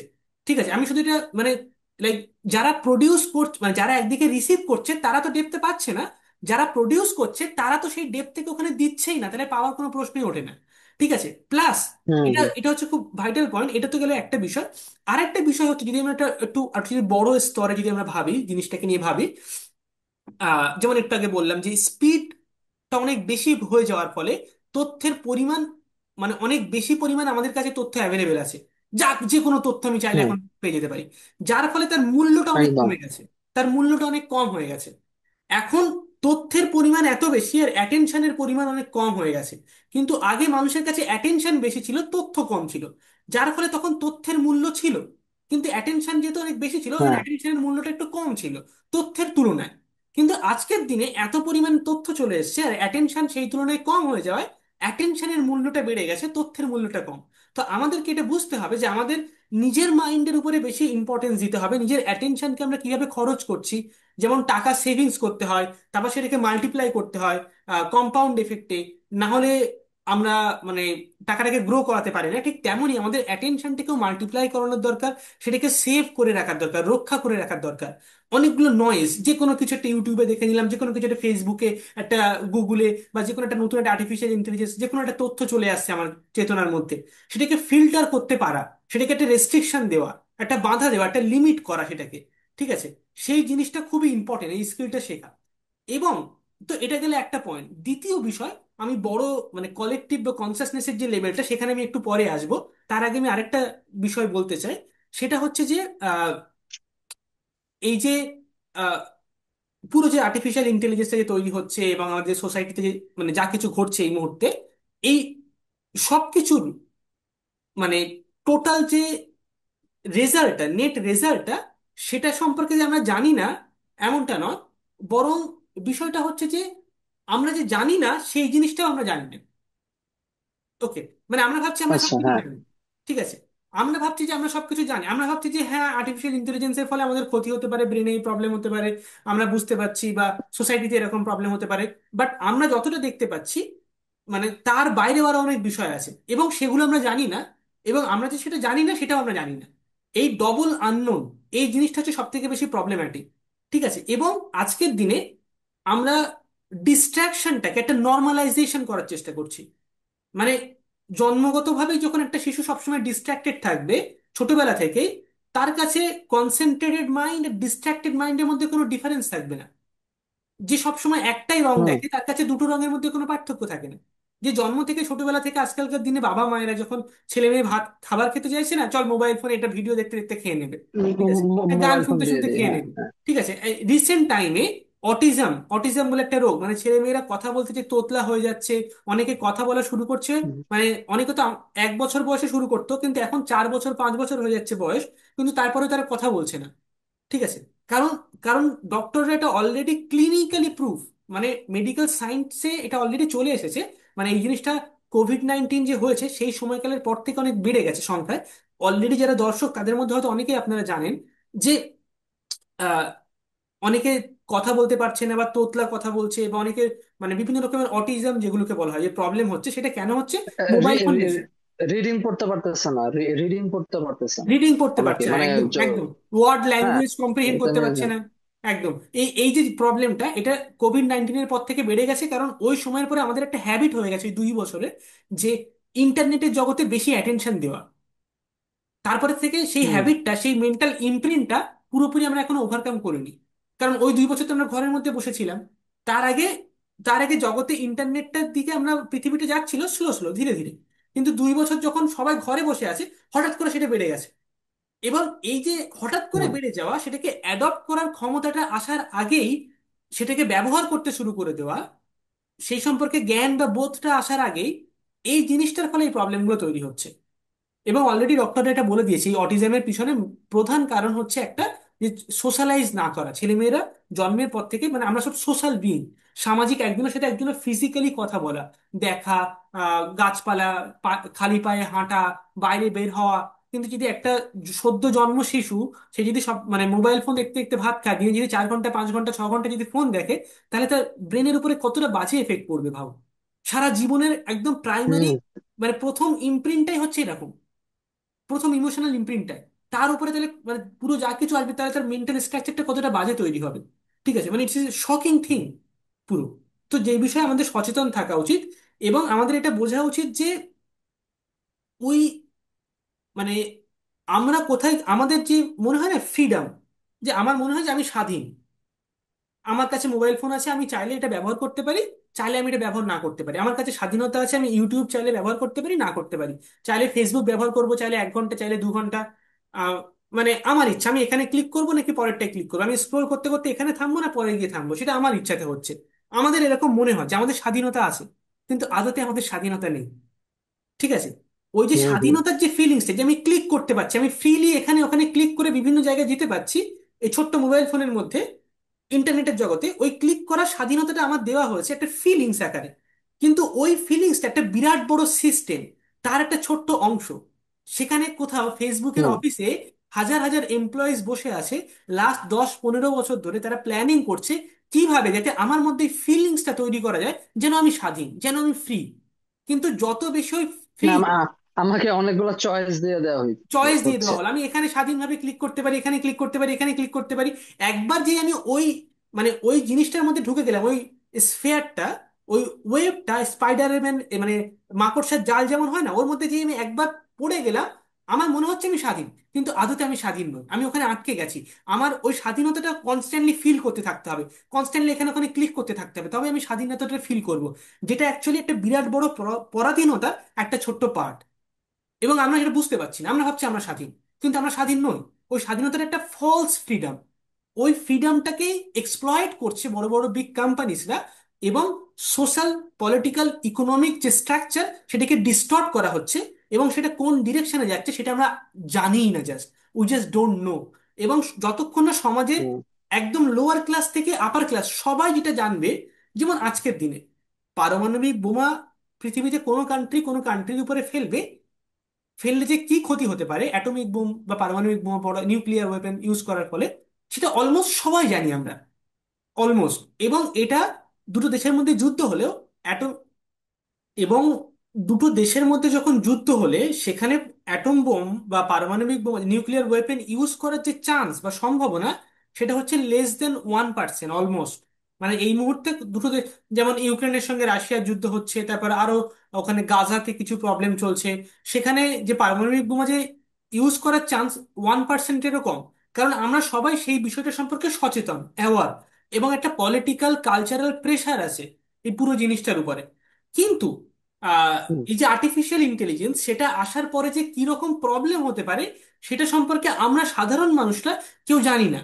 ঠিক আছে, শুধুমাত্র কিছু গুটুকোতে যারা এক্সপার্ট হোল ওয়ার্ল্ডে, তারাই শুধুমাত্র এটা জানে। পুরো সমাজের বা পুরো ওয়ার্ল্ডের কোনায় কোনায় সব মানুষের কাছে সেই সম্পর্কে সচেতনতাটা এখনো পৌঁছায়নি। যার ফলে নিজেকে তো নিয়ন্ত্রণ করা, তার সঙ্গে সঙ্গে এই বিষয়গুলো সম্পর্কে মানে একটা কালচারাল পলিটিক্যাল যে একটা প্রেশার বা একটা আন্ডারস্ট্যান্ডিং ডেভেলপ করা, সেটা এখনো হয়ে ওঠেনি। যদি সেটা না হয় এবং তার আগেই আর্টিফিশিয়াল ইন্টেলিজেন্সের অ্যাডভান্স ভার্সনগুলো চলে আসে, তাহলে সোসাইটিতে অনেক অনেক বেশি প্রবলেম হবে, যেগুলো মানে আমরা এখন হুম, ভাবতেও পারছি না, কল্পনাও করতে পারছি না। ওকে, আমি জাস্ট একটা এক্সাম্পল দিচ্ছি, মানে জার্মান আইডিয়ালিস্ট ফিলোসফার হেগেলের একটা কনসেপ্ট আছে, যে কনসেপ্টটাকে বলা হয় আনইনটেন্ডেড কনসিকুয়েন্স অথবা আনক্যালকুলেটেড কনসিকুয়েন্স। ধরা যাক কোন একটা সমাজে একজন সায়েন্টিস্ট সে পরীক্ষা নিরীক্ষা করছে একটা মেডিসিন বা একটা ওষুধ আবিষ্কার করার জন্য। এবার সেই সায়েন্টিস্ট তার মাথায় কি কাজ করছে, যে আমি যদি এই ওষুধটা আবিষ্কার করি এবং এটা যদি আমি অনেক মানুষকে দিই, তাহলে তার ফলে তাদের রোগটা সুস্থ হয়ে যাবে, তাদের সোসাইটিতে অনেক ভালো হবে। তাহলে আমি আমি যে কাজটা করছি বা যেটা তৈরি করার চেষ্টা করছি, তার উদ্দেশ্যটা কি অনেক মানুষকে ভালো করা, সুস্থ করা, ইত্যাদি ইত্যাদি। এবার সায়েন্টিস্ট হিসেবে তার মাথায় এর বাইরে আর কিছু আসবে না। কিন্তু সে জানবে না যে এই একই সমাজের মধ্যে শুধু সায়েন্টিস্ট নয়, বরং পলিটিক্যাল লিডাররাও এক্সিস্ট করে। এবং সে কি হতে পারে, যে সেই মেডিসিনটা হিটলার তার মতো কোনো একজন মানুষের হাতে পড়ে গেল, এবং সে সিদ্ধান্ত নেবে যে ওই মেডিসিনটাকে কিভাবে ব্যবহার করা হবে। দেখা গেল সে হয়তো ওই মেডিসিনটা রোগ সুস্থ করার জন্য ব্যবহার না করে ওটাকে অন্য রকম ভাবে কাজে লাগাচ্ছে, নতুন কোনো ড্রাগ তৈরি করার জন্য, বা হচ্ছে যারা মিলিটারিতে মানে মিলিটারি ফোর্সের মধ্যে তাদের মধ্যে অ্যাগ্রেশন বাড়ানোর জন্য, ইত্যাদি ইত্যাদি। যার ফলে সমাজে ভালো হওয়া নয়, বরঞ্চ আরো ক্ষতি হচ্ছে সেই একই আবিষ্কারকে কাজে লাগিয়ে। এটাকে বলা হচ্ছে কি হুম, হুম, আনইনটেন্ডেড কনসিকুয়েন্স। আমি কোন একটা কাজ করার আগে থেকে যেটা ভেবেছি, প্ল্যান করেছি, তার সেই কনসিকুয়েন্সটা ছাড়াও অন্য কোনো কনসিকুয়েন্স হতে পারে, যেটা আমি আগে থেকে কখনোই জানতে পারবো না, বুঝতে পারবো না, এটাকে কখনোই আগে থেকে ক্যালকুলেট করা পসিবল না। ঠিক সেরকমই আর্টিফিশিয়াল ইন্টেলিজেন্স আমরা তৈরি করছি কেন? অনেক রোগ সুস্থ করার জন্য, অনেক কিছু অটোমেট করার জন্য, অনেক সমাজে উপকার করার জন্য, ভালো করার জন্য, যেগুলো যারা টেকনোলজিক্যাল রেভলিউশনের যেটা মানে ফ্রন্ট লাইনে যারা আছে, এলন মাস্ক, জেফ বেজোস, বা হচ্ছে ফর এক্সাম্পল বিল গেটস, এরা সবাই এই জিনিসে বিশ্বাস করে যে আমরা মানে আর্টিফিশিয়াল ইন্টেলিজেন্স তৈরি করতে পারলে যার ফলে এই এই ভালোগুলো হবে। কিন্তু সেটা ছাড়া কিছু আনইনটেন্ডেড, কিছু আনক্যালকুলেটেড কনসিকুয়েন্স আছে, যেটা আমরা আগে থেকে তৈরি মানে হয়ে সেই কনসিকুয়েন্সটা যতক্ষণ না ঘটছে, তার আগে থেকে আমরা সেটা বুঝতে পারবো না। আনক্যালকুলেটেড পিওরলি, সেই কনসিকুয়েন্স গুলো কি হবে সেটা আমরা জানি না। এবং আর্টিফিশিয়াল ইন্টেলিজেন্স অনেক বেশি পাওয়ারফুল, যার ফলে সেই কনসিকুয়েন্স গুলো political, social, cultural, economic consequence গুলো খুবই ডেঞ্জারাস আর খুবই মানে ডিস্টোপিয়ান একটা কনসিকুয়েন্স হতে পারে, যেটা সম্পর্কে আমরা এখনো পর্যন্ত কল্পনা করতে পারছি না। শুধু তাই নয়, মানে আমরা শুধু মানে নিজেকে প্রিপেয়ার করতে পারছি না বা তৈরি করতে পারছি না, ল ল অ্যান্ড অর্ডার বা হচ্ছে লিগাল যে সমস্ত বিভিন্ন প্রসিডিওর থাকে, সেই সমস্ত জিনিসগুলো শুধুমাত্র নয়, বরঞ্চ আমরা জানি না সেগুলো কি হবে, সেই প্রবলেমস গুলো কি জানি না, তার সমাধান দেওয়া তো দূরের কথা। এটা হচ্ছে সব থেকে ফান্ডামেন্টাল প্রবলেম। আমরা জানি না যে যে হুম। সেই জিনিসটা যেটা আমরা অ্যাকচুয়ালি জানি না। এটা, এই যে ইগনোরেন্সটা, সেটার জন্য মানে হতে পারে we may end up just destroying ourselves. আমরা জাস্ট আমাদের সবাইকে ধ্বংস করে দিতে পারি, এরকম ঘটনা ঘটতেই পারে। কে জানে যে কি হবে অ্যাকচুয়ালি। এবং আর্টিফিশিয়াল আর্টিফিশিয়াল ইন্টেলিজেন্সের হাত ধরে তোমার ওই নানা ধরনের ক্রাইমেরও জন্ম হবে। ইয়েস। একটা বই আছে তোমার, ফিউচার ফিউচার ক্রাইম নামে আর কি। না, হ্যাঁ। বইটা মনে হয় 500-600 পেজের বই হবে। তো ওই বইতেও দেখা যায় যে আসলে ভবিষ্যতের ক্রাইম গুলো কেমন হবে, মানে ক্রাইমের ভিতরেও তখন নতুন নতুন ধরনের বিষয়গুলো তৈরি হবে। তো এটা অনেক বছর আগের বই। হ্যাঁ, মানে বইটা খুব ইন্টারেস্টিং। তা আমার কাছে মনে হয় যে এই যে এখন অনেকে বলতেছে যে হ্যাঁ, আমরা আর্টিফিশিয়াল ইন্টেলিজেন্স দিয়ে একদম অ্যাবান্ডেন্স ক্রিয়েট করে ফেলবো, সবকিছু অটোমেটেড করে দিয়ে আমরা একদম মানুষরা ইউনিভার্সাল বেসিক ইনকাম দিয়ে হুম। তারপর আমরা মানুষরা আমাদের মতো করে একদম ক্রিয়েটিভ লাইফ লিড করবো। এখন আমার কথা হলো যে তুমি যেটা বললা যে আনক্যালকুলেটেড যে বিষয়টা, হুম। তা আসলে সব আর যদি অ্যাবান্ডেন্স হয়ে যায় সবকিছু, তাহলে আসলে কি সব মানুষ ক্রিয়েটিভ ওই কাজটাতে যাবে, নাকি অনেকে আসলে ওই অ্যাবান্ডেন্স পেয়ে আহ মানে বিভিন্ন ধরনের ভোগ বিলাসিতা বা যতটুকু ইউনিভার্সাল ইনকাম তাদেরকে দেওয়া হইলো ওইটাতে তারা ওটা মানে খরচ করে উড়িয়ে ফেলবে। হ্যাঁ, কারণ সে তো ওটা মানে পরিশ্রম করে কামাই রোজগার করে তো আসলে সে ওটা লাভ করে না, সে ওটা একদম বাই বন ওটা পাচ্ছে। তা এখন তার কাছে মনে হতেই পারে যে আচ্ছা, আমি তো বেসিক ভাবে এটাই পাই আর আমার কিছু কাজ করারও নাই। হ্যাঁ, তাহলে আমি আসলে অর্থপূর্ণ কাজ কেনই বা করবো? আমি আর চেয়ে বলো আমি শুয়ে বসে অলস ভাবে আর যেটা করা দরকার ওটাই করি। এমনও হতে পারে যে ওই ওই সময় দেখা যেতে পারে মানুষের রেপের পরিমাণ বেড়ে যেতে পারে, মানুষের ভিতরে এক্সিস্টেন্সিয়াল ক্রাইসিস তৈরি হতে পারে, ওখান থেকে বোর্ডম চলে আসতে পারে। এটার কারণে দেখা যেতে পারে যে তখন অন্য ধরনের সাইকোপ্যাথি গ্রো করতে পারে। হ্যাঁ, উন্নত বিশ্বে দেখা যায় যে অন্যান্য অপরাধের পরিমাণ কম হলেও ওখানে সাইকোপ্যাথির পরিমাণটা আসলে একটু বেশি। আমাদের এইসব জায়গায় আমরা অনেক ধরনের অপরাধ দেখি, কিন্তু সাইকোপ্যাথি মানে একদম আছে না যে আমেরিকান সাইকো টাইপের যে একটা বিষয় আছে, ওটা কিন্তু আমরা এইসব জায়গায় দেখি না। ভারত বা বাংলাদেশে কিন্তু এরকম দেখা যায় না। হ্যাঁ, ওটা বাইরের কান্ট্রিতে আমরা দেখি। হ্যাঁ, ইউরোপ আমেরিকা ওইগুলোতে দেখা যায়।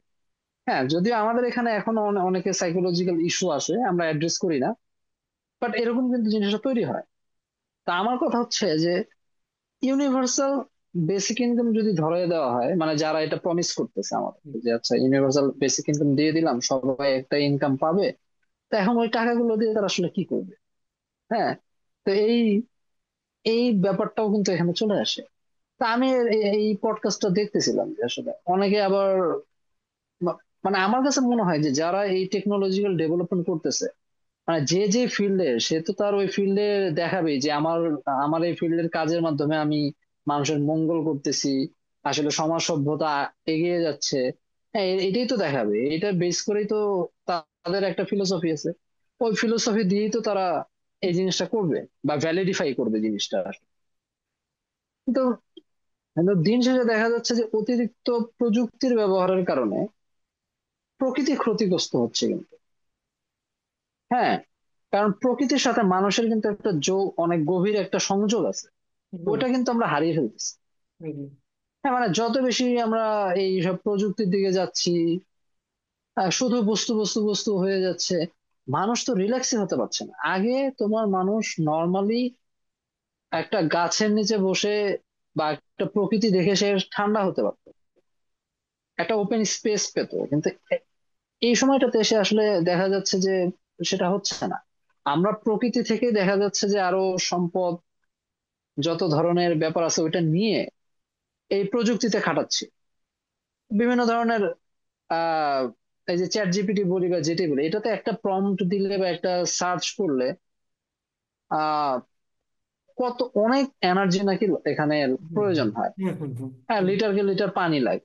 হ্যাঁ, একদম। তো এগুলোর ক্রাইসিসও তো আমরা পড়তেছি। তো সামনে মনে হয় আমাদের আর একটা পানি পথের যুদ্ধ, যুদ্ধ মানে পানির জন্য যুদ্ধ হবে, এরকমটা অনেক থেকে আর কি অনুমান করতেছে জিনিসটা। হ্যাঁ, এবার তুমি তো এখানে আমার কাছে মনে হয় যে তারা যতটুকু প্রমিস করে এটা আসলে অতটাও আসলে প্রমিসিং না। আসলে কিছু খামতি তাদের ব্যাপারে রয়েই যাচ্ছে আসলে। যে আহ, প্রযুক্তি দিয়ে আসলে খুব ভালো কিছু হয়ে যাবে সবসময়, আসলে ব্যাপারটা কি অতটাও রাইট? এখানে আমার আমরা কাছে মাঝে এখানে মাঝে দুটো দুটো ওরকমটা মনে দুটো হয়। জিনিস আমি পয়েন্ট আউট করতে চাই। একটা, যেটা তুমি একটু আগে বললে যে উম, মানে দ্য ফিউচার অফ ক্রাইম, মানে ক্রাইম জিনিসটার ভবিষ্যতে পাল্টে যাবে, অন্যরকম নতুন ধরনের ক্রাইম আসবে টেকনোলজির ফলে। এখান থেকে হ্যাঁ, আমরা এই এই জিনিসটার উপর আমি একটা জিনিস বলবো, যেটা হচ্ছে সার্ভেলেন্স ক্যাপিটালিজম। সুজানা জুফফ বলে একজন রাইটার আছেন, ওনার লেখাটা খুব ইন্টারেস্টিং বুক, সার্ভেলেন্স ক্যাপিটালিজমের উপরে। সেটার বিষয়ে আমি বলবো একটু। আরেকটা জিনিস বলবো, সেটা হচ্ছে যে আহ, যে টেকনোক্র্যাটিক ইউটোপিয়া, এটা কি আদেও পসিবল? টেকনোক্র্যাটিক হ্যাঁ, ইউটোপিয়া মানে টেকনোলজি দিয়ে এমন একটা সমাজ তৈরি করা যেখানে সবকিছু সুন্দর ভালো, মানে আদৌ কি এটা ভ্যালিড? এটা বা কেন ভ্যালিড নয়, কেন এটা পসিবল নয়, মানে সেটা আমরা বলবো। তো সবার প্রথমে দ্বিতীয় বিষয়টা আসছি, যে টেকনোলজির ফলে। আমার কাছে মনে হয় যে একটু টেকনোক্রেটিক ডিস্টোপিয়াতে মনে হয় আমরা হ্যাঁ চলে হ্যাঁ, যাচ্ছি। আমরা ফুল চান্স আছে, ফুল চান্স এটা। ঠিক আছে, সেটার জন্য আমাদেরকে আগে থেকে হ্যাঁ, মানে প্রিপেয়ার থাকতে হবে, আদারওয়াইজ মানে আমরা সেটাকে ডিফেন্ড করতে পারবো না। এখানে রিফ্লেক্টেটিভ কোশ্চেন আমাদেরকে জিজ্ঞাসা করতে হবে যে ইজ গুড গুড এনাফ?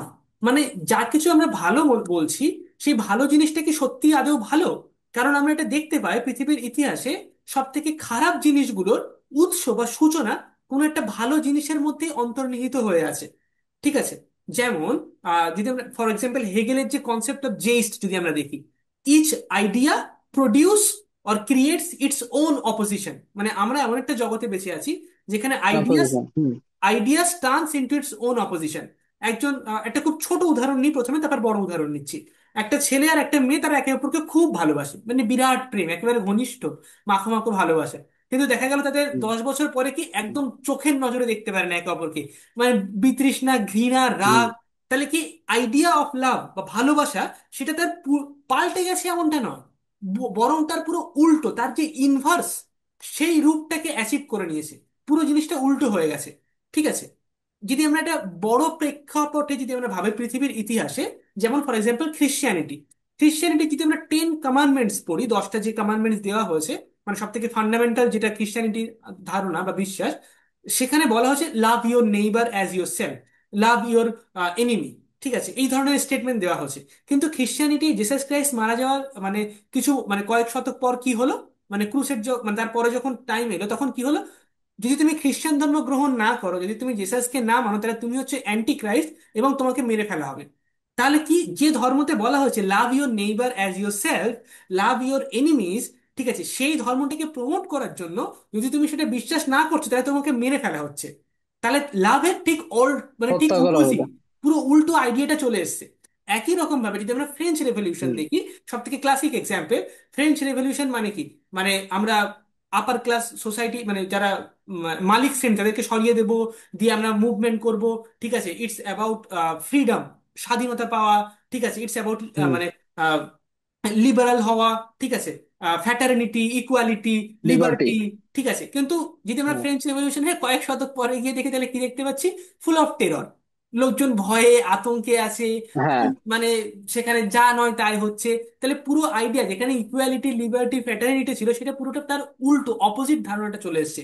বৌদ্ধিজমে আমরা সেম জিনিস দেখতে পেয়েছি। গৌতম বুদ্ধ বলেছিল কোনো মূর্তি যেন ব্যবহার না করা হয় তার। আজকের পৃথিবীতে সব থেকে বেশি মূর্তি গৌতম বুদ্ধের মূর্তি। বুদ্ধের। ঠিক আছে, তো এই যে জিনিসটা, হুম। অর্থাৎ যা কিছু খারাপ, এই যে গৌতম বুদ্ধের মূর্তি হোক বা হচ্ছে তার মানে খ্রিস্টানিটির জন্য যে মানে ধর্মযুদ্ধগুলো হয়েছে সেগুলো জেসাসের মৃত্যুর পর, তারপর হচ্ছে ফ্রেঞ্চ রেভলিউশনের পর যে খারাপ ঘটনাগুলো ঘটেছে, সেই জিনিসগুলোর সূচনা বা উৎসটা লুকিয়ে ছিল সেই জিনিসটার মধ্যে, যেটাকে আমরা সাধারণত ভালো বলে থাকি। তাহলে খারাপ জিনিসটার অ্যাকচুয়ালি হুম। তার সূক্ষ্ম স্তরে, মানে খারাপ জিনিসটা সূক্ষ্ম স্তরে সেই ভালোর মধ্যে থেকেই উঠে আসে।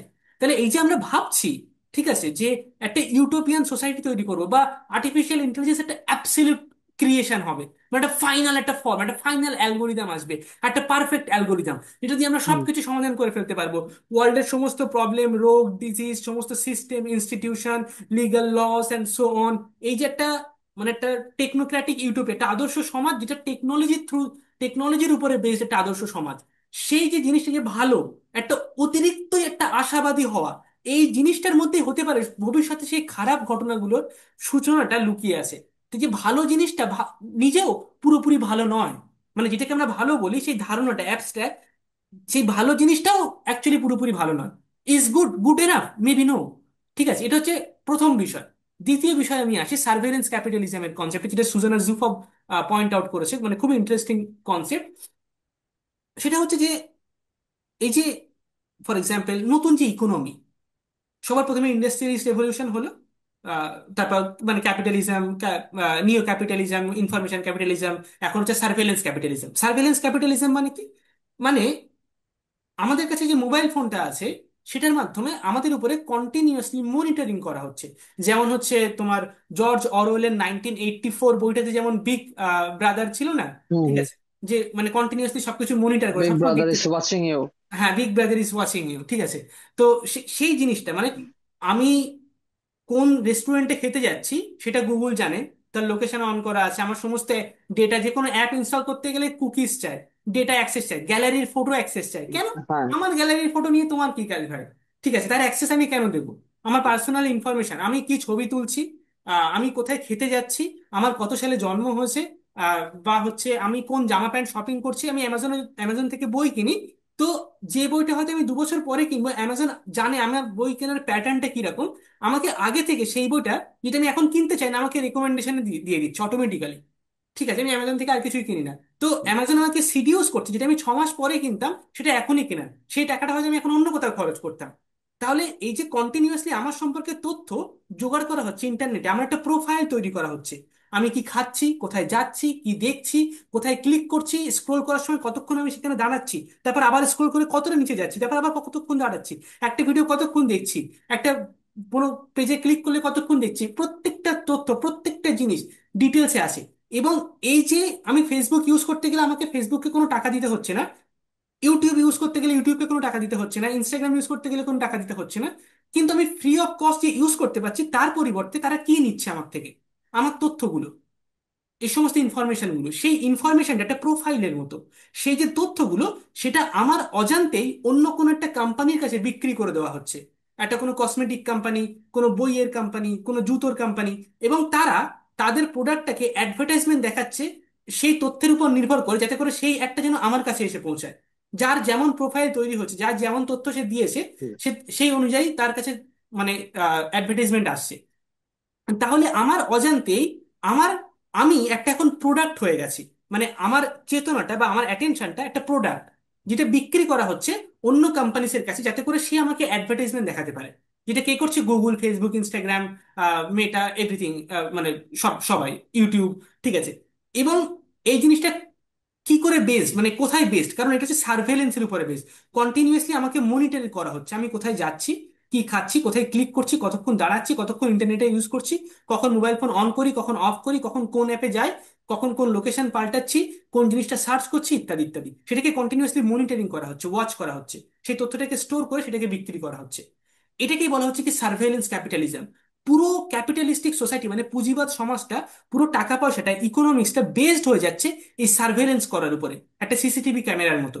তো এবার সবার প্রথমে আমাদের উদ্দেশ্যটা এটা ছিল যে মোবাইল ফোনের যে সমস্ত জিনিসগুলো আছে সেগুলোকে অটোমেট করা। মানে যদি আমি আমার কোনো একটা জিনিস দরকার হয়, তাহলে আমি এখান থেকে অর্ডার করলাম, আমার বাড়িতে চলে আসবে, হোম ডেলিভারি। ঠিক আছে। তারপর আমার একটা গাড়ি করে আমি এক জায়গা থেকে এক জায়গায় যাবো, একটা অটোমেটেড কার হলে সুবিধা হবে। তাহলে মেশিনস গুলোকে অটোমেট করা, এটা হচ্ছে প্রধান উদ্দেশ্য। মোবাইল ফোন, ল্যাপটপ, কম্পিউটার, বিভিন্ন অ্যালগোরিদমস, অটোমোবাইল কার, ঠিক আছে, অ্যালেক্সা, সবকিছু অটোমেটিক্যালি সে নিজের কাজ নিজে করতে পারবে।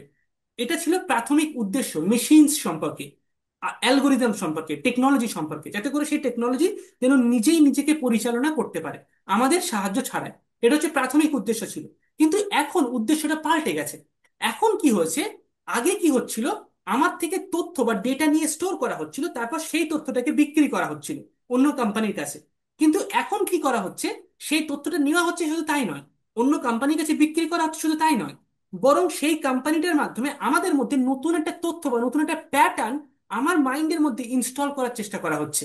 যে প্যাটার্নটা আগে আমি ফেসবুকে ক্লিক করলাম, তারপর ইউটিউবে গেলাম, আবার ফেসবুকে এলাম, তারপর তিনটে স্ক্রোল করলাম, তারপর একটা ভিডিও দেখলাম, আবার ফেসবুকে গেলাম, এটা একটা প্যাটার্নের মতো। যে প্যাটার্নটা স্টোর হয়ে থাকছিল, ওই প্যাটার্নটা বিক্রি করছিল অন্য কোম্পানির কাছে ফেসবুক তথ্য আকারে। এখন কি করা হচ্ছে, আমার মধ্যে আমার প্যাটার্নস গুলোকে ফেসবুক নিচ্ছে, শুধু তাই নয়, বরং নতুন প্যাটার্ন আমার মধ্যে ফেসবুক ইনস্টল করার চেষ্টা করছে, যেটা অ্যাকচুয়ালি কখনোই আমার প্যাটার্ন ছিলই না। আমাকে একটা অ্যাডভার্টাইজমেন্ট বার করে দেখানোর মাধ্যমে আমার যেটা কেনার ইচ্ছাই নয় সেটা আমাকে হুম দিয়ে হুম কেনাচ্ছে। তাহলে আমার মধ্যে একটা নতুন ডিজায়ার, যেটা বাইরে থেকে ফেসবুক আমার মধ্যে ইনস্টল করছে। তাহলে এখন বিষয়টা আর শুধুমাত্র ওই মেশিনটাকে অটোমেট করা নয়, বরঞ্চ আমার মধ্যে নতুন প্যাটার্ন ইনস্টল করার মাধ্যমে, মাল্টিপল এরকম প্যাটার্ন আমার মধ্যে দেওয়ার মাধ্যমে আমাকে অটোমেট করা, মেশিনের থ্রুতে, সে মেশিনটা যে মানুষ ব্যবহার করছে, যে রিসিভ করছে, তাকে অটোমেটিক্যালি পরিচালনা করা একটা রোবটের মতো। তার সে কি ডিসিশন নেবে, সে কোথায় যাবে, কি খাবে, কোন ড্রেসটা কিনবে, কোনটা পরবে, কাকে বিয়ে করবে, কোন ডেটিং অ্যাপে যাবে, কোন মেয়েটার সঙ্গে ডেট করবে, কোন ছেলেটার সঙ্গে ডেট করবে, এভরিথিং, সেই সেই ডিসিশন মেকিং গুলোকে অটোমেট করছে কি, ওই মেশিনটা। সেটাকে কন্ট্রোল করছে কি অন্য কেউ, অন্য একটা কোম্পানি, যারা অন্য কোথাও বসে আছে ওয়ার্ল্ডে। তো আমাদেরকে এখন অটোমেট করার চেষ্টা করা হচ্ছে, নাকি কোনো মেশিনসকে। এই যে automation, surveillance capitalism, this is the most dangerous stage of capitalism. Capitalism এবং ডেমোক্রেটিক সোসাইটি দুটো একসঙ্গে চলতে পারে না। দুটোর মধ্যে কোনো একটাকে আমরা রক্ষা করতে পারবো, আইদার ডেমোক্রেসি সার্ভাইভ করবে আর নাহলে ক্যাপিটালিজম সার্ভাইভ করবে, দুটোর মধ্যে যে কোনো একটা। দুটো একসঙ্গে, মানে দুটো একসঙ্গে চলেছে একদিন, কিন্তু এবার বিচ্ছিন্ন হয়ে যাবে, যে কোনো একটা বেঁচে থাকবে আর একটা মরে যাবে। যদি আমরা ক্যাপিটালিজমকে চয়েস করে ফেলি, তাহলে আমরা বিরাট বড় অন্ধকার আচ্ছন্ন একটা দিন ডেকে আনছি পৃথিবীর জন্য। যদি আমরা ডেমোক্রেটিক সোশ্যাল অর্ডারকে বেছে নিই, তাহলে হতে পারে আমরা ক্যাপিটালিজম থেকে হয়তো পুরোপুরি স্বাধীনতা পাবো না, কিন্তু সেটাকে রেগুলেশনের মধ্যে রাখতে পারবো, সেটাকে নিয়ন্ত্রণের মধ্যে রাখতে পারবো, সেটাকে এখনো পর্যন্ত মানে মানুষের সুবিধার জন্য রাখতে পারবো। পুরোপুরি অন্ধকারাচ্ছন্ন জায়গাতে হয়তো আমরা যাব না। তো সেই সিদ্ধান্তটা আমাদেরকে নিতে হবে, এবং তখনই নিতে পারবো যখন আমরা এগুলো সম্পর্কে জানবো, সচেতন হবো, ইত্যাদি ইত্যাদি। এটা ছিল আমার মানে সব থেকে ইম্পর্টেন্ট যেটা বলার বিষয়, যে সার্ভেলেন্স ক্যাপিটালিজম, সুজানা জুফ। এবং আগে আমি আরেকটা পয়েন্ট আউট করেছি, এটা হচ্ছে হুম ফ্রিডম নিয়ে, কনসেপ্ট অফ ফ্রিডম, যে আমাদের ফিলিংস হয় আমরা ফ্রি, কিন্তু আদতে আমরা ফ্রি নয়। এবং হচ্ছে আনইনটেন্ডেড কনসিকুয়েন্সের কথা বলেছি, এবং হচ্ছে আরেকটা লাস্ট পয়েন্ট বললাম, ideas turns into in its opposite, মানে গুড জিনিসটা একটা সোর্স অফ ব্যাড বা ইভেল, এরকম আকারে হিস্ট্রিতে বারবার হয়েছে এবং আবারও হতে পারে। Okay, that is the main thing to understand. Hmm. হ্যাঁ, এটা খুব সুন্দরভাবে তুলে ধরছে টোটাল বিষয়টা। হ্যাঁ, আর আমার কাছে মানে এই এই যে স্ট্রাকচারাল যে বিষয়টা, এই যে সার্ভেলেন্স ক্যাপিটালিজম বা যেটাই আছে, তো এইগুলোর ভিতর মূল কালপ্রিটটা কি জানো? মূল কালপ্রিটটা আমার কাছে মনে হয় যে মানুষের ভিতর যেই ছয়টা ওই যে কি বলে, একটু রিপু রিপু। ক্রিশ্চিয়ানিটির আশ্রয় অবলম্বন করে যদি দেখি, 7 ডেডলি সিনের ভিতরে দেখবো যে গ্রিড। হ্যাঁ, ওই গ্রিডটাই কিন্তু এখানে বেশি প্রাধান্য পাইতেছে। হ্যাঁ, মানে সবকিছু এইটার, এই যে মূল কম্পোনেন্ট এখন, এই যে ক্যাপিটালিজমের সিস্টেমটা, এটা তো আসলে শুধু একটা একক, মানে কোম্পানির একটা বড় রোল আছে অবশ্যই। হ্যাঁ, কিন্তু আমরাও আমরা যদি আমাদের দিকেও তাকাই, হ্যাঁ, সবাই কিন্তু একযোগে কিন্তু এটা প্লে আউট করতেছে। হ্যাঁ, তো আমাদেরও আর আর কি ওইভাবে সচেতন হতে হবে যে তারা আমাকে দিয়ে খাওয়াচ্ছে বা খাওয়ানোর চেষ্টা করতেছে, তো আমি কেন ওটাতে আর কি ফল ইন করতেছে। এখন এটা আসতে পারে যে হ্যাঁ, সবাই তো আর অতটা সচেতন হতে পারবে না। হ্যাঁ, তো এই সুযোগটাই তো তারা চায়, মানে তারা নিচ্ছে, কারণ তারা এটা জানে যে সবাই আসলে সচেতন না। হ্যাঁ, তো আমরা, তারা কি করতেছে, তারা আমাদের অজ্ঞতাকে ইউজ করে এই জিনিসগুলা টিকিয়ে রাখতেছে। তো আমাদের কি করতে হবে? আমি তো এখানে আসলে আহ যদি আমরা এটা থেকে যদি ওইরকম ভাবে যদি উত্তরণ পেতে চাই, তাহলে তো আসলে নিজেদের ভিতরে একটা আধ্যাত্মিক বিদ্রোহ লাগবে। আমার কাছে এটাই মনে হয়, যে যেটা বললাম যে আমি এটার গ্রিড, সঙ্গে এগ্রি করি, তারপর হ্যাঁ, যে আমাদের, সবাইকে সচেতন হতে হবে আসলে, হ্যাঁ, একটা তো প্রচন্ড ভাবে। ইন্ডিভিজুয়ালিস্টিক মানে অ্যাওয়ারনেস, এটা তো ইম্পর্টেন্ট অবশ্যই। কিন্তু তার সঙ্গে সঙ্গে আমাদের, কালেকটিভও লাগবে। হ্যাঁ হ্যাঁ হ্যাঁ, কলেকটিভও লাগবে। তার সঙ্গে সঙ্গে আমাদের ল কালেকটিভও অ্যান্ড লাগবে। অর্ডার দরকার, যেটা হচ্ছে অস্ট্রেলিয়া যেটা করেছে, এই যে সিদ্ধান্ত, যেটা পলিসি বানিয়েছে যে এই জিনিসটা হ্যাঁ হ্যাঁ করা যাবে না, এই রকম মাল্টিপল পলিসি তৈরি করার মাধ্যমে আমরা কিন্তু এই জিনিসটাকে আরামসে রেগুলেট করতে পারি। সমস্যাটা কিন্তু এটা নয় যে আর্টিফিশিয়াল ইন্টেলিজেন্সের ফলে মানে সবকিছুই খারাপ হবে, খুব নেগেটিভ, খুব ডিস্টোপিয়ান হবে, এরকম আমি মোটেই বিশ্বাস করি না। আমার আমার কথা হচ্ছে মানে যতদূর আমি বুঝেছি, এখনো পর্যন্ত যতটা আমি বুঝেছি, যে আর্টিফিশিয়াল ইন্টেলিজেন্সের ফলে সবই যে খারাপ হবে এমনটা নয়। কিন্তু প্রবলেমটা কোথায় হচ্ছে, আর্টিফিশিয়াল ইন্টেলিজেন্স অনেক তাড়াতাড়ি গ্রো করছে, খুব খুব ফাস্ট কাজ হচ্ছে। আর ল অ্যান্ড অর্ডার, এডুকেশন বা সোশ্যাল কালচারাল অ্যাওয়ারনেস সেটা অনেক স্লো। যার ফলে এই যে গ্যাপটা, সেটা এত বেশি হয়ে যাচ্ছে, এই গ্যাপটা, যার ফলে জিনিসটা ব্রেক হয়ে যাবে, মানে সোসাইটিটা ভেঙে যাবে আর কি। আমাদেরকে কি হ্যাঁ, করতে হবে? এই গ্যাপটা কমিয়ে আনতে কমাতে হবে, হবে, হ্যাঁ। ওই কমিয়ে আনতে হবে, জাস্ট গ্যাপটা আমরা কমিয়ে আনতে হবে। আমরা কিন্তু এরকম করতে পারবো না যে আর্টিফিশিয়াল ইন্টেলিজেন্সের যে রিসার্চ হচ্ছে বা যা কিছু তৈরি হচ্ছে এটাকে পুরো স্টপ করে দিতে পারবো না, এটা সম্ভব নয় এই মুহূর্তে। হুম। মানে যেমন হুম। আমাদের শরীর জন্ম হওয়ার পর আমরা না চাইতেও আমরা বড় হয়ে যাই, না চাইতেও আমাদের মানে এভলিউশন হতে থাকে, তেমন সভ্যতার যে এভলিউশন সেটা হতে থাকবে। তার মধ্যে আর্টিফিশিয়াল ইন্টেলিজেন্স একটা ফেজ, এবং সেটা আসবে। আমরা একটা ডার্ক টানেলের মধ্যে আছি, এবং আমাদের তার মধ্যে দিয়ে যেতে হবে, মানে আমরা ব্যাকওয়ার্ডে যেতে পারবো না। কিন্তু পয়েন্টটা হচ্ছে এটাই, সেটা যাওয়ার সময় আমরা সেই আর্টিফিশিয়াল ইন্টেলিজেন্সের ক্রিয়েশনটাকে খুব টু মাচ ফাস্ট, অনেক দ্রুত তৈরি করছি একটা কম্পিটিশনের মধ্যে এসে, ক্যাপিটালিস্টিক কম্পিটিশনের মধ্যে এসে। কিন্তু ল অ্যান্ড অর্ডার, পলিটিক্যাল যে পলিসিস গুলো, এডুকেশন সিস্টেম গুলো, ঠিক আছে, সেই জিনিসগুলোকে মানে সেই তার সাথে ম্যাচ করে ততটা তাড়াতাড়ি ইমপ্রুভ করা হচ্ছে না, সেই পলিসিস গুলো আনা হচ্ছে না। যেটা হচ্ছে প্রবলেম। যদি আমার ল অ্যান্ড অর্ডার ঠিক থাকে, যদি রেগুলেশন ঠিকঠাক থাকে, যদি সমস্ত পলিসিস গুলো ঠিকঠাকভাবে তৈরি করা হয়, তাহলে আর্টিফিশিয়াল ইন্টেলিজেন্সের যে নেগেটিভ এফেক্ট বা আনইনটেন্ডেড যে কনসিকুয়েন্স, সেগুলো হওয়ার সঙ্গে সঙ্গেই আমরা সেটাকে নিয়ন্ত্রণে রাখতে পারবো। সেগুলোকে আমরা কতগুলো পরিধি বা সীমানা বা গণ্ডি টেনে সেটাকে আমরা মানে কি বলবো, একটা মানে একটা লিমিটের মধ্যে মানে সেটাকে বেঁধে রাখতে পারবো। হয়তো আমরা পুরোপুরি কভার আপ করতে পারবো না, কিন্তু বেঁধে রাখতে পারবো, সেটা সম্ভব আমার মনে হয়। কিন্তু সেই ল অ্যান্ড অর্ডারটা তৈরি করার জন্য আমাদের পলিটিক্যাল অ্যাওয়ারনেস দরকার। এবং অন্যদিকে যেটা তুমি বলেছো যে স্পিরিচুয়াল একটা আধ্যাত্মিক বিদ্রোহ দরকার, ইন্ডিভিজুয়াল হিসেবে আমাদের সেই জিনিসটাও দরকার। মানে নিজের চেতনা, নিজের কনসাসনেসটাকে মানে এই যে মানে কনস্ট্যান্টলি যে অ্যাটেনশনটা মুভ করতে থাকা, digital world, physical world, psychological world, বারবার করে মুভ করতে থাকা, সবসময় স্ক্রোল করতে থাকা, রাতের পর রাত, মানে মানে একা একা মোবাইল ফোনের মধ্যে পুরো দেখতে থাকা, ঠিক আছে, মানে ঘরের মধ্যে সবসময় বন্ধ হয়ে থাকা, বাইরে সোশ্যালাইজ না করা, না বেরোনো, ঠিক আছে, এই যে জিনিসটা সেখান থেকে বার হওয়া, এই যে এই জিনিসটা থেকে বেরিয়ে জিনিসটাকে ব্যালেন্স করতে পারা, জাস্ট আর্টিফিশিয়াল ইন্টেলিজেন্সকে নিজের ফেভারে ইউজ করতে পারে, নাকি নিজের এগেনস্টে ইউজ করা, সেই জিনিসটা আমাদের প্রয়োজন। হুম। হুম। ওকে, মানে আর্টিফিশিয়াল হ্যাঁ, এটা ইন্টেলিজেন্স। সব ক্ষেত্রে আসলে, হ্যাঁ, বলো বলো, তুমি কিছু সব বলো। ক্ষেত্রে আসলে এটা দরকার। সব ইয়েস। ক্ষেত্রেই আমাদেরকে আসলে মানে সব জিনিসেরই তো আসলে দুইটা অপোজিট সাইড থাকবে। এখন আমরা আসলে কোনটা মানে এখানেও দেখো যে মানে একদম বেসিক হিসেবে দেখা যায় যে আসলে আমি আসলে কি চাই করতে।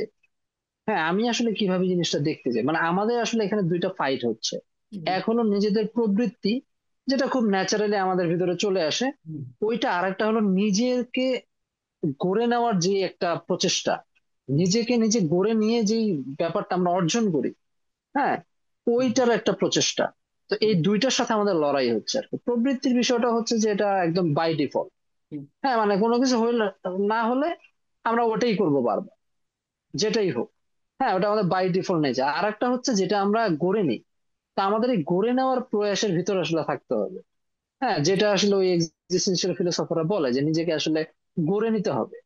ছাত্রে বলছে যে নিজেকে গড়ে নিতে হবে, নিজের সত্তাটাকে আসলে, আমার অস্তিত্ব আছে কিন্তু আমার সত্তাটা আসলে গড়ে নিতে হবে, এটা ক্রমাগত প্রচেষ্টার মাধ্যমে। হ্যাঁ, তো এই ব্যাপারটা আসলে আমরা যদি ওটা না করি বা ওই প্রচেষ্টা যদি না করি, তাহলে আসলে আমরা ওইভাবে সচেতন হতে পারবো না। আমরা শুধু ওই যেটা হচ্ছে ওই আবেগে ভেসে যাব। হ্যাঁ, ওই প্রবৃত্তি বা আমাদের ভিতরে যে লোভ লালসা যেটা আছে, হ্যাঁ, ওইটাতে আমরা ভেসে যাব। অনেকে তো আসলে নিজেকে অ্যাড্রেসও করে না যে আসলে আমাদের ভিতরে লোভ আছে। এটার জানতে পারাটা বা এটা সম্বন্ধে সচেতন হওয়াটাও তো আসলে বিশাল বড় কিছু। হ্যাঁ, কারণ ওটা জানার পরেই তো আমি আসলে অ্যাকশন গুলো নিতে পারবো যে আচ্ছা কিভাবে আমার ভিতরে লোভ আসলে পয়দা হয়, কিভাবে আমার ভিতরে আসলে এই জিনিসগুলো তৈরি হয়। এটা যখন জানবো, তখন দেখা যাবে যে আমি আসলে সচেতন হতে পারবো, সংযত হতে পারবো, এবং আমি আমার দ্বারা, এবং আমি আরেকজনকে সচেতনও করতে পারবো। এবং তখন দেখা যাবে যে আসলে কেউ আমাকে চাইলেও অতটা নিয়ন্ত্রণ করতে পারতেছে না। হ্যাঁ, আমাকে হয়তো বা দেখাবে যে আচ্ছা, আমাকে অনেক মানে ফেসবুকে বলো বা অনেক জায়গায় এরকম দেখানো হয় যে আচ্ছা, এটা কেনেন, এই প্রোডাক্ট কেনেন, এটা কেনেন, এটা সেটা কেনেন। আমি কিনি না, কারণ আমার প্রয়োজন হয় না। আমি জানি যে আচ্ছা ঠিক আছে, এটা আমার লাগবে না, আমাকে হাজার দেখাইলেও তো লাভ দেয়। তা আমাকে ম্যানিপুলেট করতে পারতেছে না ওইভাবে। কিন্তু যারা সচেতন না তারা কিন্তু আসলে ওটা ওই চক্করে পড়ে যায়। তো আমি মনে করি এই ক্ষেত্রে আসলে স্পিরিচুয়াল নলেজ, ফিলোসফিক্যাল নলেজ, এইসব বিষয়ে যেসব বইপত্র গুলো আছে এবং যারা এইসব নিয়ে আলোচনা করে বা বলে, এই শিক্ষাটা আসলে দরকার। আমি নিজেও তো এটা নিয়ে আসলে উপকৃত হয়েছি, তুমি হয়তো তুমিও উপকৃত হয়েছো এটার কারণে। তো এগুলো জানলে হয় কি যে আসলে একজন মানুষকে ম্যানিপুলেট করাটা আসলে টাফ হয়ে যায় এবং নিজের মতো করে আসলে জীবনটা কাটানো যায়। হ্যাঁ, মানে নিজের ওই স্বাধীনতাটা কিছুটা হইলেও আসলে রিগেইন করা যায়, আমার কাছে এটাই মনে হয়। তো এই মুহূর্তে দাঁড়ায় আসলে এই ব্যাপারগুলো নিয়ে আমাদের একটু আমরা যদি ভাবি, তাহলে হয়তো বা আমরা ফিউচারে এআই এর যেই সুফল দিকটা আছে, মানে সঠিক দিকটা আছে, ওইটা আমরা ব্যবহার করতে পারবো। আর বাদ বাকি যে ডার্কার দিক আছে ওইটা হয়তো বা আমরা কিছুটা হলেও, পুরোপুরি তো দূর করতে পারবো না, হয়তো বা আমরা মিনিমাইজ করতে পারবো, রেগুলেট করতে পারবো। এবং অবশ্যই ল অ্যান্ড অর্ডার অবশ্যই লাগবে, কারণ না হলে তো আসলে এটার ভিতরে একটা ভারসাম্য রক্ষা করা সম্ভব হবে না। হ্যাঁ, ওই জিনিসটা আসলে সমান ভাবে আমাদের প্রয়োজন, অ্যাকচুয়ালি আমাদের সবকিছুই আসলে প্রয়োজন এখন। হুম। তো সব জায়গা থেকে আমাদের আসলে আগে যেতে হবে। ইমপ্রুভ করতে হবে, একদম ঠিক। তো আমরা হ্যাঁ, ইমপ্রুভ লাস্ট, করতে হবে, ইমপ্রুভ, সচেতন হইতে হবে ইন টোটাল। হুম, আমি লাস্ট কিছু কথা বলে আজকের আমাদের পডকাস্টটা শেষ করব। ঠিক আছে, সময়েরও একটা সীমাবদ্ধতা থাকে, তো আমরা আজকে এখানেই শেষ করব। লাস্ট আমি যে জিনিসটা বলতে চাইবো সবাইকে, দর্শকদেরকে, সেটা হচ্ছে এটাই যে এরকম যেন আমরা কখনোই না ভাবি যে পৃথিবীতে গুটু কয়েক মানুষ আছে তারা হচ্ছে খুব খারাপ আর তারা এসব করে যাচ্ছে আর আমরা সবাই খুব ভালো, খুব ইনোসেন্ট, আমাদের কোনো দোষ নেই। একদম। ঠিক আছে, হুম, এরকম নয়। আমরাও হুম, হুম, হচ্ছে হুম। এই পুরো খেলাটা, পুরো গেমটার একটা অংশ। এবং এখানে আমাদের প্রত্যেকের অনেক কম হলেও একটা না একটা দায়িত্ব আছে। এই যে সচেতন হওয়া, এক্স্যাক্টলি। এইটুকু জানতে পারা, এটাও কিন্তু আমাদের রেসপন্সিবিলিটির মধ্যে পড়ে। এরকম একদমই নয় যে কিছু মানুষ গুটিকত যারা খুব ইভেল মনস্টার খারাপ আর তারা সব করছে, আমরা কেউ কিছু জানি না, আমরা খুব ইনোসেন্ট, ঠিক আছে, আমাদের সাথে খেলা করা হচ্ছে, এরকম নয়, এরকম যেটা অনেকে ভেবে থাকে। বাট তোমার, তোমাদের বা আপনাদের সবার একটা রেসপন্সিবিলিটি আছে, আমাদের সবার রেসপন্সিবিলিটি আছে। কারণ আমরা সবাই এই সমাজেরই অংশ। সমাজের কোনো একটা জিনিস খারাপ হচ্ছে, তো তার প্রভাব আমার উপরে যেমন পড়বে, তার দায়িত্বও আমার উপরে আছে। ঠিক আছে, তো আমরা হয়তো আমরা তেমন বড় কিছু করতে পারবো না, কিন্তু এই যে সচেতন হওয়া, একটা মতামত নিজস্ব রাখা বা নিজে এই সম্পর্কে প্রশ্ন করার ক্ষমতা রাখা, যে এইটুকু জানা যে আমি যে সিস্টেমের মধ্যে আছি, হয়তো এর থেকে ভালো কিছু আমি করতে পারছি না, এর থেকে বেটার কোনো অপশন আমি দিতে পারছি না, আমি কোনো রেভলিউশন আনতে পারছি না, হয়তো আমি কোনো কিছু করতে পারছি না, তো আমি কোনো ভালো কাজই করতে পারছি না, কিন্তু আমি জানি যে এই সিস্টেমটা খারাপ বা এই সিস্টেমের ফলে ক্ষতি হতে পারে। এবং এই সেলফ অ্যাওয়ারনেসটা জাস্ট এই সিস্টেমের মধ্যেই উগরে দেওয়া, বমি করে দেওয়া। আমি হয়তো এর থেকে, আমার কাছে কোনো অল্টারনেটিভ বেটার নেই, কিন্তু এটাকে রিফিউজ করা যে আমি এই সিস্টেমের যে প্রবলেম গুলো আছে, যে ফ্লস গুলো আছে, যে এরর বা মিস্টেক গুলো তৈরি হচ্ছে, সেটাকে জানা, সেটা থেকে চোখ বন্ধ না করে নেওয়া, সেটাকে জানা, সেটাকে কন্টিনিউয়াসলি বলতে থাকা। সেই সিস্টেমের মধ্যে থেকেই, সেটা থেকেই পরিবর্তন আসতে পারে, সেটা থেকে একটা চেঞ্জ আসতে পারে। হয়তো আমরা বড় স্তরের কিছু আমরা হয়তো এফেক্ট হুম, করতে পারবো না, কিন্তু যদি মানে আমরা সচেতন হতে থাকি, আমরা যদি সেটাকেই কন্টিনিউয়াসলি ভমিট করতে থাকি সিস্টেমের মধ্যে, সেখান থেকেই সিস্টেমের স্ট্রাকচারটা পাল্টাতে বা পরিবর্তন হতে শুরু করে দেবে। তো সেই রেসপন্সিবিলিটি, সেই হ্যাঁ, অ্যাওয়ারনেসের জন্য আমাদের এই ভিডিওসগুলো তৈরি করা, এবং আমাদের ফিলোসফি, সাইকোলজি বা artificial intelligence, future of civilisation, এগুলো নিয়ে আলোচনা করা। তো আশা করি তোমাদের আজকের পডকাস্টটা খুব ভালো লেগেছে। নাইম ভাইয়ের সঙ্গে আমাদের পডকাস্ট হতে থাকবে, আগেও যেমন হয়েছে আবারও হতে থাকবে। এবং আমরা পরবর্তীতে তোমরা কোন টপিকে আমাদের কথা বলতে দেখতে চাও সেই টপিকটা নিচে কমেন্ট সেকশনে লিখে জানিও। যারা এতক্ষণ দেখছো তারা অবশ্যই নাইম ভাইয়ের চ্যানেলে থাকলে আমার চ্যানেল দা ইউটোপিয়া বাংলাতে গিয়ে চেক আউট করে দেখবে, আর আমার চ্যানেলতে দেখতে থাকলে নাইম ভাইয়ের হ্যাঁ, চ্যানেলের নাম সাইকি টক। ঠিক আছে, তোমরা সাইকি টক বলে লিখলে ইউটিউবে চলে আসবে, সেখানে গিয়ে দেখতে পারো। আর কমেন্ট সেকশনে অবশ্যই লিখে জানিও হ্যাঁ, তোমরা কোন টপিকে চাও আমাদেরকে কথা বলতে দেখতে চাও আর কি। আমরা সেই টপিকের উপরে নেক্সট পডকাস্ট নিয়ে আসবো। আজকের জন্য এতটুকু, থ্যাংক ইউ সো মাচ। ওকে, হ্যাঁ, যদি তোমার কিছু বলার হ্যাঁ, থাকে। আমিও চাইবো যে আপনারা ইউটোপিয়া বাংলা, আহ, রুদ্রের এই চ্যানেলটাতে সাবস্ক্রাইব করবেন, কারণ ও অনেক ভালো ভালো দর্শন ফিলোসফি এগুলো নিয়ে ভিডিও টিডিও বানায়। তা আমি মনে করি যে যারাই বানাক, মানে আমরা দুজন, কেবল দুজন কেন, যারাই এইসব বিষয় নিয়ে কথা বলে আপনারা তাদেরকে যদি সাপোর্ট করেন, তাহলে আসলে এই এই ব্যাপারে আসলে সামাজিক ভাবে একটা অ্যাওয়ারনেস তৈরি হবে। আর যেটা আমাদেরকে উদ্দেশ্য, যে নিজেদেরকে, মানে নিজেদেরকে শুধু অ্যাওয়ার করলে তো চলবে না, আমাদের সবাইকেই ধীরে ধীরে একটা সচেতন হতে হবে। তাহলে একটা সুস্থ পরিবেশ আসলে তৈরি হওয়া সম্ভব হবে। তো সবাইকে এইসব বিষয়গুলোতে আপনারা আগ্রহী হন, সাপোর্ট করুন এবং নিজেরাও চর্চা করুন। আসলে সাপোর্ট করা মানে যে আসলে যাকে সাপোর্ট করা হলো তার উপকার না, আসলে নিজের উপকার হয়। হ্যাঁ, ওই ব্যাপারগুলো পাওয়া যায়, জানা যায়। দিন শেষে এটা আসলে সবারই মঙ্গল হয়। তো এটাই আমার কামনা থাকে। ওকে, থ্যাংক ইউ সো মাচ এতক্ষণ দেখার জন্য। আজকের দিন এতটুকু, পরের ভিডিওতে আবার দেখা হবে।